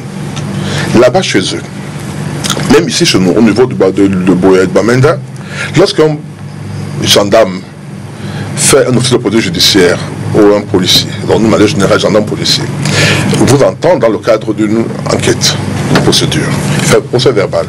Il est cité devant le tribunal pour venir être interrogé.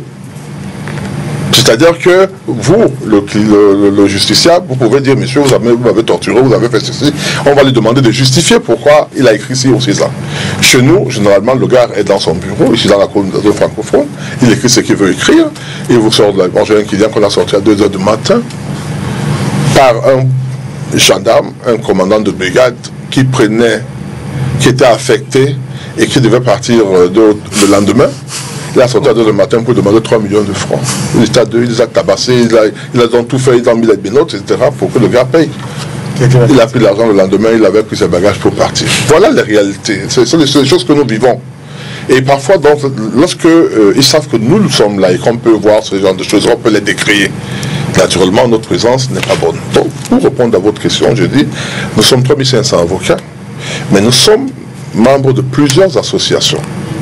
Par l'Africa Lawyers Union, conférence entre les barreaux, qui est d'obédience entre guillemets francophone. Donc c'est une conférence des avocats francophones. Tout à l'heure je vous ai dit d'autres, c'est des anglophones.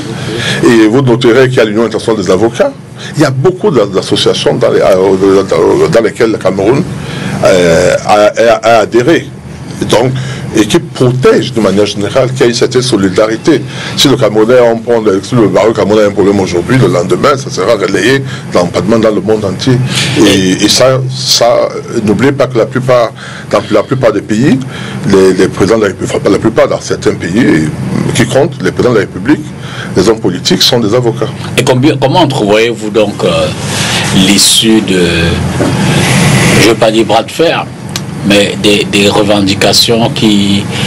Est-ce que le gouvernement, à travers le ministère de la Justice, vous imaginez peut-être qu'il va vous appeler demain, vous asseoir, essayer de vous convaincre, ou alors annoncer, comme ça a été le cas pour les précédentes crises, à un moment, des mesures intermédiaires prises, ou alors implémentées au fur et à mesure?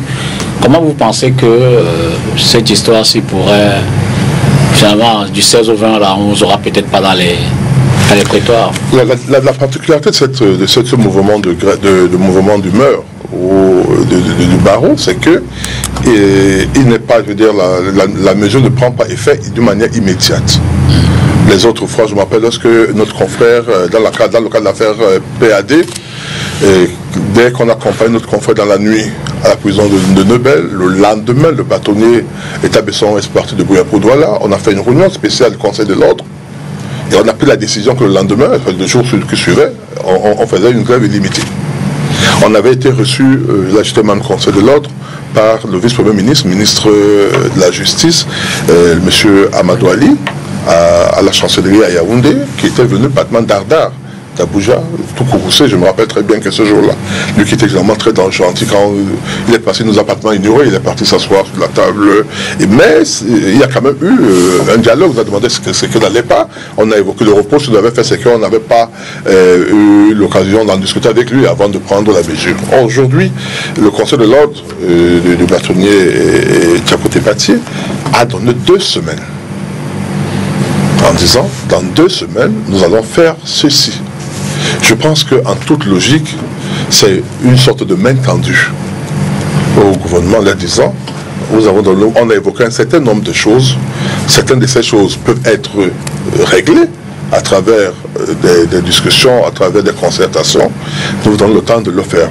Vous imaginez bien que si, dans 2 semaines, le bâtonnier ne vient pas vers nous, vers ses avocats, pour leur dire, voilà, il y a eu telle chose qui s'est passée, je suspends, ou on annule cette mesure de suspension de robe, vous imaginez bien que dès le 16, cette mesure entrera en application.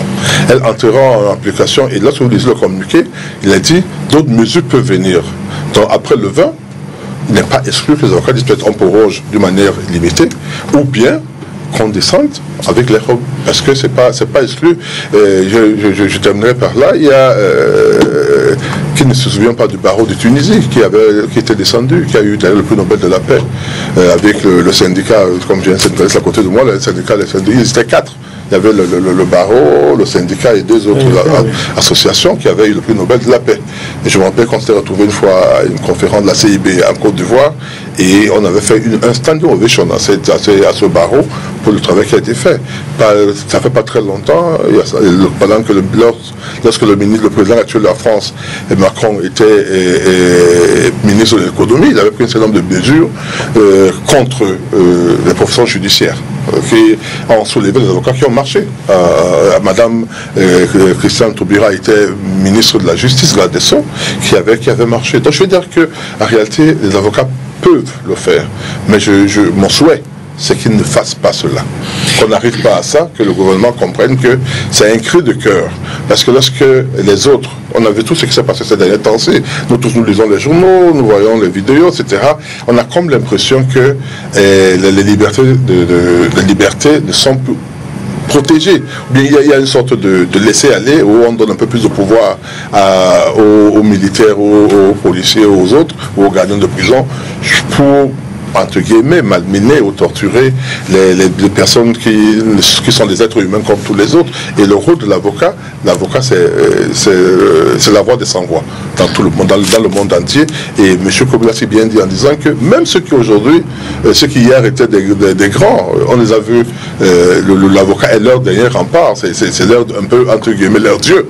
Quand ils sont là en prison, ils ont envie de voir leur avocat. D'ailleurs, moi, je suivais, il y a un multimillionnaire, un milliardaire qui est mort dernièrement dans une prison, je crois que c'était aux États-Unis. Aux États-Unis. Et on dit que ce monsieur multiplie les avocats.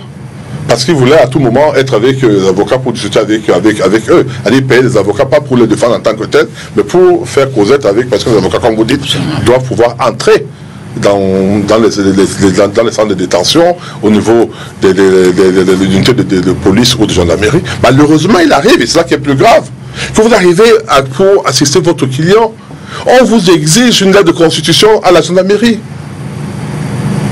L'avocat, c'est le client qui dit, voilà, mon avocat dit, non, maître, apportez vos lettres de constitution. Vous arrivez aujourd'hui, même à la prison, vous dites, maître, apportez vos lettres de constitution. C'est écrit nulle part. Mais ce sont des abus. Et je pense qu'il est grand temps que ces abus soient, que ça s'arrête. Et ce que le conseiller de l'ordre vient de faire, je dis, doit rentrer en droite ligne avec ce que le ministre a dit tout récemment, lorsqu'il a dit, il a déclaré que il va se tourner vers les chefs de juridiction pour qu'on lui propose des solutions pour désengorger les tribunaux, le barreau à ces solutions. On ne peut pas parler seulement des chefs de cour sans s'adresser au barreau. Nous vivons tous les jours au tribunal, c'est notre pain, c'est là-bas notre bâtiment, notre bureau, nos cabinets, on y va de temps en temps, mais c'est là-bas qu'on reste. Donc on connaît plein de choses que les magistrats ne diront peut-être jamais à leur patron. Alors, Denis, au regard des partis en présence que vous connaissez évidemment, les avocats et puis le gouvernement, je ne vous demande pas de lire dans une boule de cristal, mais nous sommes dans l'analyse. Comment entrevoyez-vous la réaction des pouvoirs publics? Ils vont rester attentistes pour voir jusqu'où pourra aller le mouvement. Ils vont anticiper, essayer de voir s'il y a une marge de manœuvre à faire et puis l'implémenter. Je ne vais pas blesser mes amis avocats, ils sont très nombreux. Je parlais de ce qu'on vit souvent au tribunal. Lorsque vous avez un avocat qui défend un citoyen lambda face à un ministre, par exemple, des Finances, au tribunal, vous vous rendez compte que l'avocat du ministre des Finances n'est pas traité de la même façon que l'avocat du citoyen lambda là au procès. Quand vous voyez comment quand le procureur se retrouve le défenseur, l'avocat du ministre, il parle d'une certaine façon. Je ne veux pas aller plus loin. Et au Cameroun aujourd'hui, c'est bien de le dire, ça se ressent dans le comportement de ces avocats. Si le Cameroun n'avait pas eu la chance que ce barreau-là reste uni et de plus en plus fort, ça ferait un problème. Parce qu'on ne peut pas avoir une situation où les avocats ne sont pas tous logés à la même enseigne. Quand vous allez devant le tribunal, c'est comme ça que ça se passe.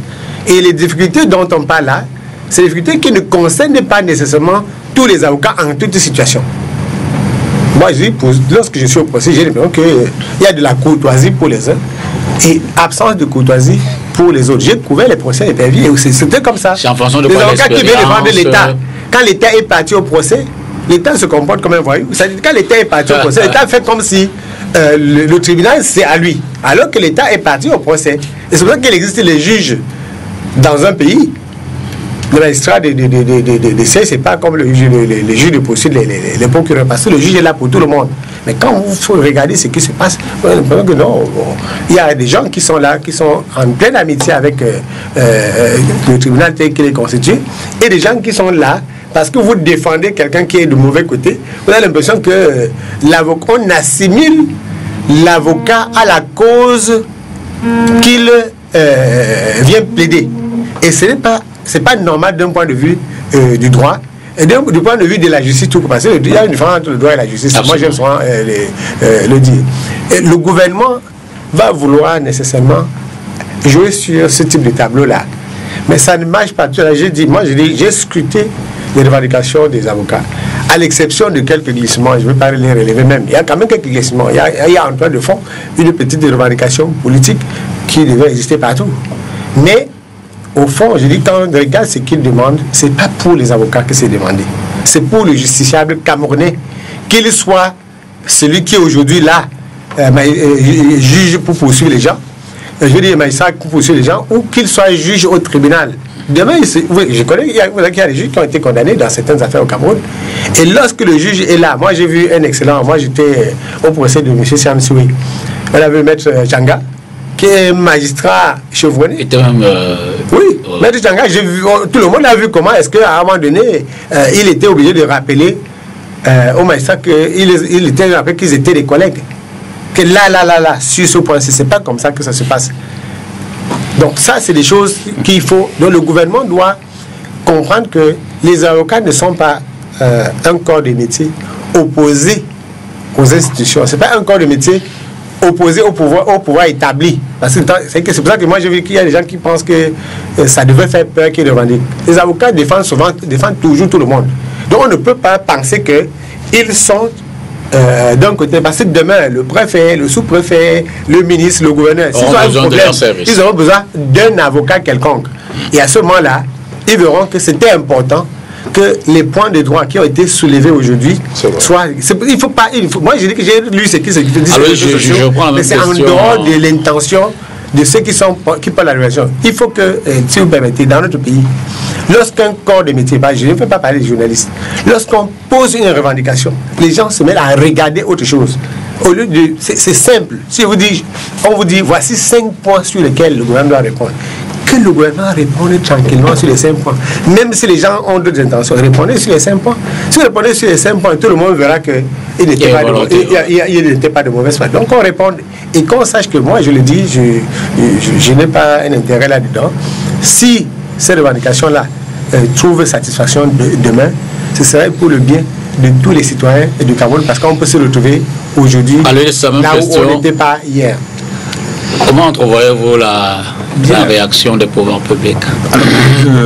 Je pense que la réaction des avocats déjà n'était pas entièrement décalée de celle du ministre de la Justice. Il y a quelques jours, je crois le 30 justement, lorsqu'il demandait qu'on lui fasse des propositions qui allaient permettre qu'on les enclave, je veux dire quoi, qu'on les engorge un peu, n'est-ce pas, des prisons. Donc, étant donné que la mesure, je veux dire quoi, la décision des avocats, elle est en perspective, je crois que pour une fois, l'humilité viendra du plus haut pour que, de manière collégiale, qu'on trouve des solutions. Peut-être que ça prendra peut-être un temps, mais avant le date, je suis un peu convaincu que le ministre de la Justice et d'autres acteurs, peut-être au niveau de la primature, seront en mesure de demander aux avocats un peu de surseoir. Parce que ce qui fait peur, ce n'est pas déjà ce qui est connu des revendications des avocats, mais c'est des mesures autres lorsque vous lisez les revendications, c'est qu'on dit qu'ils sont en mesure d'appuyer sur notre bouton. Ce bouton-là n'est pas connu, n'est connu en dehors d'eux-mêmes.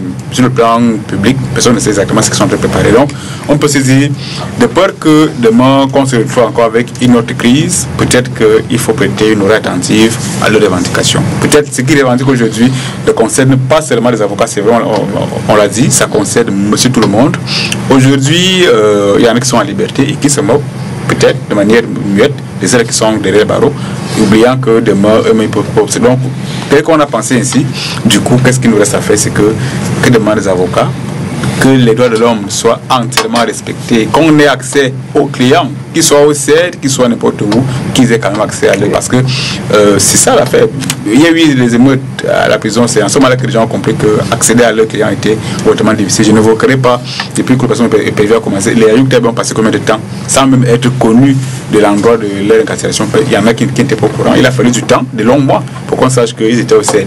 Une fois au CED, les avocats ont toujours vu des sérieux problèmes pour avoir accès à leurs clients. Donc, une fois de plus, les avocats n'hostilent pas de manière particulière à leur hiérarchie, mais interpellent tout le monde. Peut-être que par eux, il y en a qui n'ont jamais lu les différents codes. On peut penser à les lire aujourd'hui. Mais maintenant, là, pour revenir de manière spécifique à votre question, et je reste convaincu que pour une fois, peut-être pour une fois, l'humilité viendra du ministère de la Justice. Je vous reprends également sur la question, maître.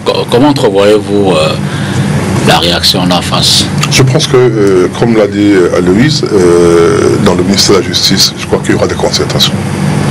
Je crois qu'il y a des concertations. J'ai suivi une chose aujourd'hui, je ne sais pas si c'est vrai.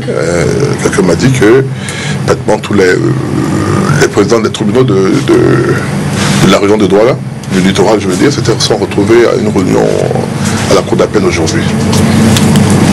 Ça veut dire quelque chose. Parce que là, si vous regardez un certain nombre de revendications... Ça veut dire qu'on aurait pu leur demander de faire des suggestions. Voilà, d'autres portent même sur les juridictions de Douala. On se reconnaît à travers ces trucs, c'est-à-dire un certain nombre de l'engorgement de dossiers au niveau du tribunal de Douala, c'est régulier. C'est embêtant. Je ne voudrais pas rentrer dans le détail, mais comprenez qu'il y a des problèmes. Et première réaction, si cela est confirmé, ce que j'ai appris, que le président de la Cour d'appel a réuni ses collaborateurs, les chefs de juridiction dans les départements, c'est déjà ça. Ça veut dire qu'en réalité, le message est en train de passer. Je voudrais dire que lorsque nous avions, chaque fois qu'on a eu à faire ce mouvement, il y a toujours eu des concertations. Je vais toujours raconter une anecdote. Et c'est un peu pour corroborer ce qui a été dit ici. Lorsque dans le cadre de l'affaire Yondor, les avocats sur la roulette du bâtonnier Ben Mouna, avec Mme Mbalambala Odile comme président de l'Assemblée générale, décident donc d'organiser ce mouvement d'humeur, un très grand mouvement de grève, très grand et très important. Et si nous autres, on continue à aimer la profession parce qu'on a vu un corps très, très, très solide. Très solide. Et ce jour-là, et après, donc, le secrétaire d'État, à l'époque, c'était le secrétaire d'État à la sécurité intérieure.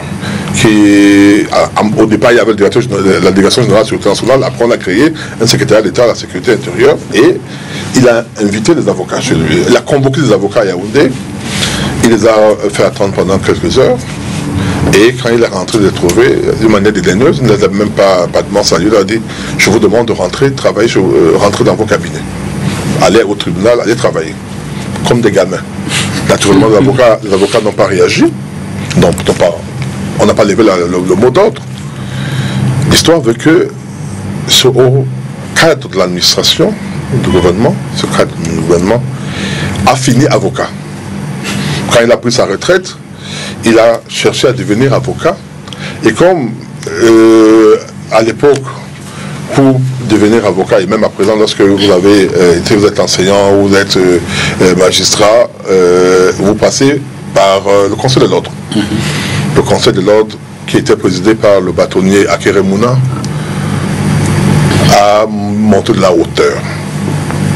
Il aurait bien pu refuser à ce monsieur d'entrer dans le corps des avocats. Il a pris ce monsieur, il est devenu avocat. Et ce monsieur est mort étant avocat. Je vous donne seulement un exemple. Je vais dire, lorsque dans l'affaire de Maître Abissoula, l'affaire PAD, nous avons été reçus, nous, le Conseil de l'ordre et le membre du ministère, on avait fait une réunion au niveau de la salle de conférence du ministère de la Justice. Et on en avait discuté avec le ministre. Je parle des choses officielles. Maintenant, ce qui peut se passer entre le coup de fil entre M. le bâtonnier et le ministre M. le bâtonnier, ça je ne peux pas le savoir. Mais je veux dire que je pense qu'il y aura, ou je dis qu'il faut qu'il y ait cette démarche du ministère, du ministre de garde des Sceaux, ministre d'État garde des Sceaux, ministre de la Justice garde des Sceaux, vers le barreau de Cameroun, qui n'a fait qu'exprimer un malaise qui est réel dans la justice et que le ministre lui-même a reconnu à travers l'invitation qu'il a faite, l'invite qu'il a faite à ses collaborateurs dans les tribunaux de lui faire des propositions. Je pense que cette invite doit également être adressée au bâtonnier de l'ordre, de l'avocat, au conseil de l'ordre, pour que le barreau lui fasse des propositions, un mémorandum avec beaucoup. Il y en a eu, mais on peut toujours, je peux en faire. Je voudrais vous dire une chose également. Il y a quelques années, on avait mis en place ce qu'on appelle, il y a la CONAC que vous connaissez. Absolument. Au sein de la CONAC, il y avait une structure qu'on appelait le comité de suivi et évaluation en charge du système judiciaire et du cadre juridique des affaires. J'en faisais partie. Je préfère dire en faisais parce que depuis 2 ou 3 ans, c'est en hibernation un peu plus. Mais ce comité avait pour rôle de recenser à travers la République des entraves à la marche de la justice. Les propositions que nous avions faites, il y avait une qui était intéressante, entre autres. C'était celle qui consistait à, elle était intéressante à l'époque, je ne sais pas si vraiment aujourd'hui, à empêcher que les justiciables aient accès aux magistrats d'une manière générale lorsqu'ils travaillent. C'est-à-dire, il y a des, vous savez que dans les sociétés privées aujourd'hui, vous pouvez parler en box. Voilà, il y avait donc, voilà, vous venez, vous ne pouvez pas avoir accès, sauf lors des audiences, et c'est des avocats qui vont. Or, vous savez aujourd'hui que lorsque un avocat arrive au palais, il a plus de difficultés à rencontrer un magistrat qu'un particulier. Or, nous, on nous oblige. On nous conseille ou on nous oblige même, c'est-à-dire on nous oblige que lorsque moi je vais au palais de justice, là où je suis, quel que soit l'endroit où je vais, j'ai ma robe, que ce soit à Douala, à Yaoundé ou n'importe où, et dès que j'arrive, je porte ma robe avant d'aller faire quelque diligence que ce soit, même au greffe, même au journal. Donc le magistrat sait bien que c'est un avocat, quand l'avocat arrive, il ouvre la porte, il met la tête comme ça, mais attendez pour attendre 1 heure, 2 heures, il y a quelqu'un à l'intérieur qui est assis. Avant, on ne vivait pas ça. On a vu sur un moment donné, où lorsque tu veux voir un magistrat, le président du tribunal par exemple, on demande de remplir une audience. Un avocat qui a rempli une audience dans un tribunal pour voir son président, ça n'a pas de sens. Nous on a vu, moi j'ai vécu cette époque où j'étais peut-être encore très jeune, où lorsque j'avais envie de voir le président de la cour d'appel, etc., je venais, je me faisais annoncer tout simplement. Il me recevait. Chez nous par exemple, lorsqu'un avocat ou magistrat rentre dans mon bureau, à mon secrétariat, je ne comprends pas, mais je dis qu'aujourd'hui vous disiez, vous êtes environ 3500. Si un procureur doit recevoir même une cinquantaine d'avocats chaque jour. Oui, mais il n'y a bien pas 3500 qui vont lui rendre visite, qui vont le voir, pas du tout. Mais je dis que pendant qu'il refuse de recevoir l'avocat, il reçoit d'autres personnes dans Alors pour finir avec vous, parce qu'il nous reste 5 minutes, et puis je vais prendre la conclusion des autres. Peut-on craindre le jusqu'au boutisme? Je veux dire que jusqu'où peuvent aller les avocats si jamais il n'y a pas de réaction en face? Je ne peux pas savoir jusqu'où nous pouvons aller. Il n'y a que le bâtonnier qui est notre chef et le conseil de l'ordre qui administre le barreau qui peut savoir jusqu'où on peut aller. Mais on peut imaginer, on ne va pas prendre les armes dans tous les cas, ça c'est exclu. On n'a pas les armes. Donc nous pouvons. Il y a 3 zones sinistrées. Voilà, donc on ne peut pas prendre les armes. Par contre, il n'est pas exclu parce que je connais beaucoup d'avocats qui sont, je veux dire, un peu extrémistes, qui estiment même que le bâtonnier est trop calme, est trop tendre, etc. Donc, il le connaît. Pardon? C'est ça, on le connaît. Voilà. C'est pas exclu qu'ils disent, monsieur bâtonnier, même si vous ne voulez pas, nous, on va descendre. C'est-à-dire, on va descendre, apporter nos robes. S'il veut tirer sur nous, il n'aura qu'à tirer sur nous. Le monde entier verra comment on tire sur 2000 avocats. Denis Kovo, mot de la fin. Doit-on craindre un autre bras de fer? Non, je crois que quand on passe sur des professions judiciaires, et moi je ne comprends pas pourquoi est-ce qu'il y a des difficultés à ce que les uns et les autres acceptent que tous sont des professions judiciaires. Les avocats sont des professions judiciaires, même si c'est une profession libérale. Donc, en quoi est-ce que ils n'ont pas droit aux mêmes égards que les autres acteurs du processus de la justice. Et lorsqu'on a couvert le procès PV, vous vous souvenez du procureur, du greffier qui s'était effondré en pleine lecture de l'ordonnance de renvoi de certains anciens barons du régime.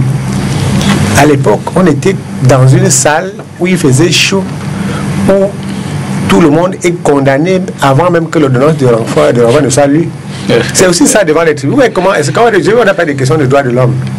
Je ne parle pas de la prison.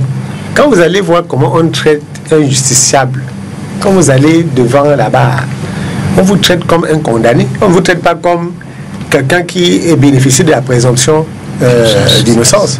Vous êtes debout là, comme à l'époque coloniale. Vous voyez que c'est resté. C'est comme ça qu'à l'époque, la justice était là pour punir. Or, il dit que la justice doit être juste et là pour tout le monde.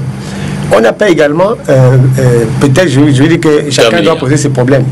Quand on regarde l'environnement, c'est un greffier qui s'était effondré parce qu'on lui demande de rester debout avec la sueur, avec la chaleur. Qu'est-ce qui fait que on demande que quand un magistrat, quand un greffier et un procureur est sous cette pression psychologique, cette pression physique-là, vous n'avez pas l'impression qu'il y a au sommet une organisation pour que la justice soit un instrument de répression? Moi, j'ai tout, je me dis aujourd'hui qu'il y a quand même un vice-ministre, un ministre délégué à la justice, qui est un avocat. Donc, les avocats, nécessairement, ne voudraient pas... C'est pas tous les jours qu'on avait les avocats à ce poste-là. Moi, j'ai l'impression qu'il y a plusieurs possibilités de passerelles pour que les uns et les autres... le ministre de la Justice est un magistrat, le ministre délégué est un avocat. Donc, je crois qu'on ne va pas avoir de la difficulté à ce que les uns et les autres se comprennent. J'ai dit toujours, ce que j'ai dit tout à l'heure, chacun sait que demain, il peut se faire. Moi, il ne parle pas de ces affaires d'importance. Demain, je peux me retrouver devant un magistrat. Et j'aurai besoin d'un avocat. J'aurai aussi besoin de la compréhension du magistrat. Il faut surtout pas que vous repreniez sur vos propos. Non, dis, en termes de droit, pas la compréhension, pas une faveur. Je vais dire que je m'attendrai à ce que, en toute sérénité, le magistrat puisse me juger demain. Donc, tout le monde a intérêt aujourd'hui. Et cette revendication-là même porte sur l'amélioration des conditions de vie, de travail des magistrats. Quand on regarde tout ça, si les réponses claires sont apportées, ceux qui vont en bénéficier aussi, ce sont les magistrats. Alors, en un mot. Vous savez, ce qui fait peur aujourd'hui, en fait, le reproche qui est fait à certains qui sont jugés derrière les barreaux, c'est d'avoir eux-mêmes fabriqué les textes qui sont en train de débroyer en quelque sorte. Et donc, lorsqu'on apprend généralement des autres. Lorsqu'on sait que cela est arrivé à ceux qui sont supposés avoir créé des lois qu'aujourd'hui débroient, qu'est-ce qu'on fait donc? On regarde les avocats, on les appelle, on s'assoit avec eux et de manière ensemble, on décide donc de ce qu'il faut faire pour que les affaires ne traînent plus trop et que surtout les avocats eux-mêmes aient accès aux personnes. Parce qu'aujourd'hui, on peut se contenter du malheur des autres. Et absolument, sans savoir que demain on peut être frappé par le même malheur. On se retrouve à subir la même situation. Donc, ce qu'il fait pour aujourd'hui, ce qu'il faut, c'est les mesures non annoncées par les avocats, qui restent encore dans un nuage carrément. Et là, comme on ne les connaît pas, mieux vaut même pas les affronter. Il est donc temps, à mon avis, de chercher à les rencontrer autour d'une table et de discuter avec eux. Dans tous les cas, les protagonistes nous suivent. Hein. Je pense qu'ils seront dans la sagesse du haut de leur fonction. Éviter qu'on en arrive au voir de faire. Maître Biliga, vraiment merci beaucoup. Merci. Vous savez, je comprends mon confrère qui n'est pas venu. Hein. C'est pas toujours facile de venir parler sans avoir été officiellement... Je ne vous coupe pas, mais je ne vais pas vous dire le mal que j'ai eu quand même à avoir les avocats ce soir pour parler de cette question. Non, moi on m'apprend à ne pas avoir peur, à dire ce que je pense sans état d'âme. J'essaie d'être modéré, mais je dis ce que j'exprime. J'ai choisi d'être avocat. J'étais dans ça peut-être pas, j'étais dans la fonction publique. Ah d'accord. J'ai fait un an, et après j'ai dit non, je vais devenir avocat pour être plus libre. Donc je dis ce que j'exprime sans état d'âme, sans avoir peur. Merci maître. Maître Simon Serge Kakak nous a fait défaut. Bon, on aura certainement, on le comprend. Denis Kobo, merci. Merci. Aloïs Olana, merci. J'aurais également dit merci au précédent panéliste qui était là, l'honorable Joseph Hyacinthe Onankono, et puis le délégué régional de l'agriculture pour le littoral, Jean-Claude Condé, avec qui on a évidemment parlé de l'avenir de la filière banane. Madame, merci à vous également et bonsoir.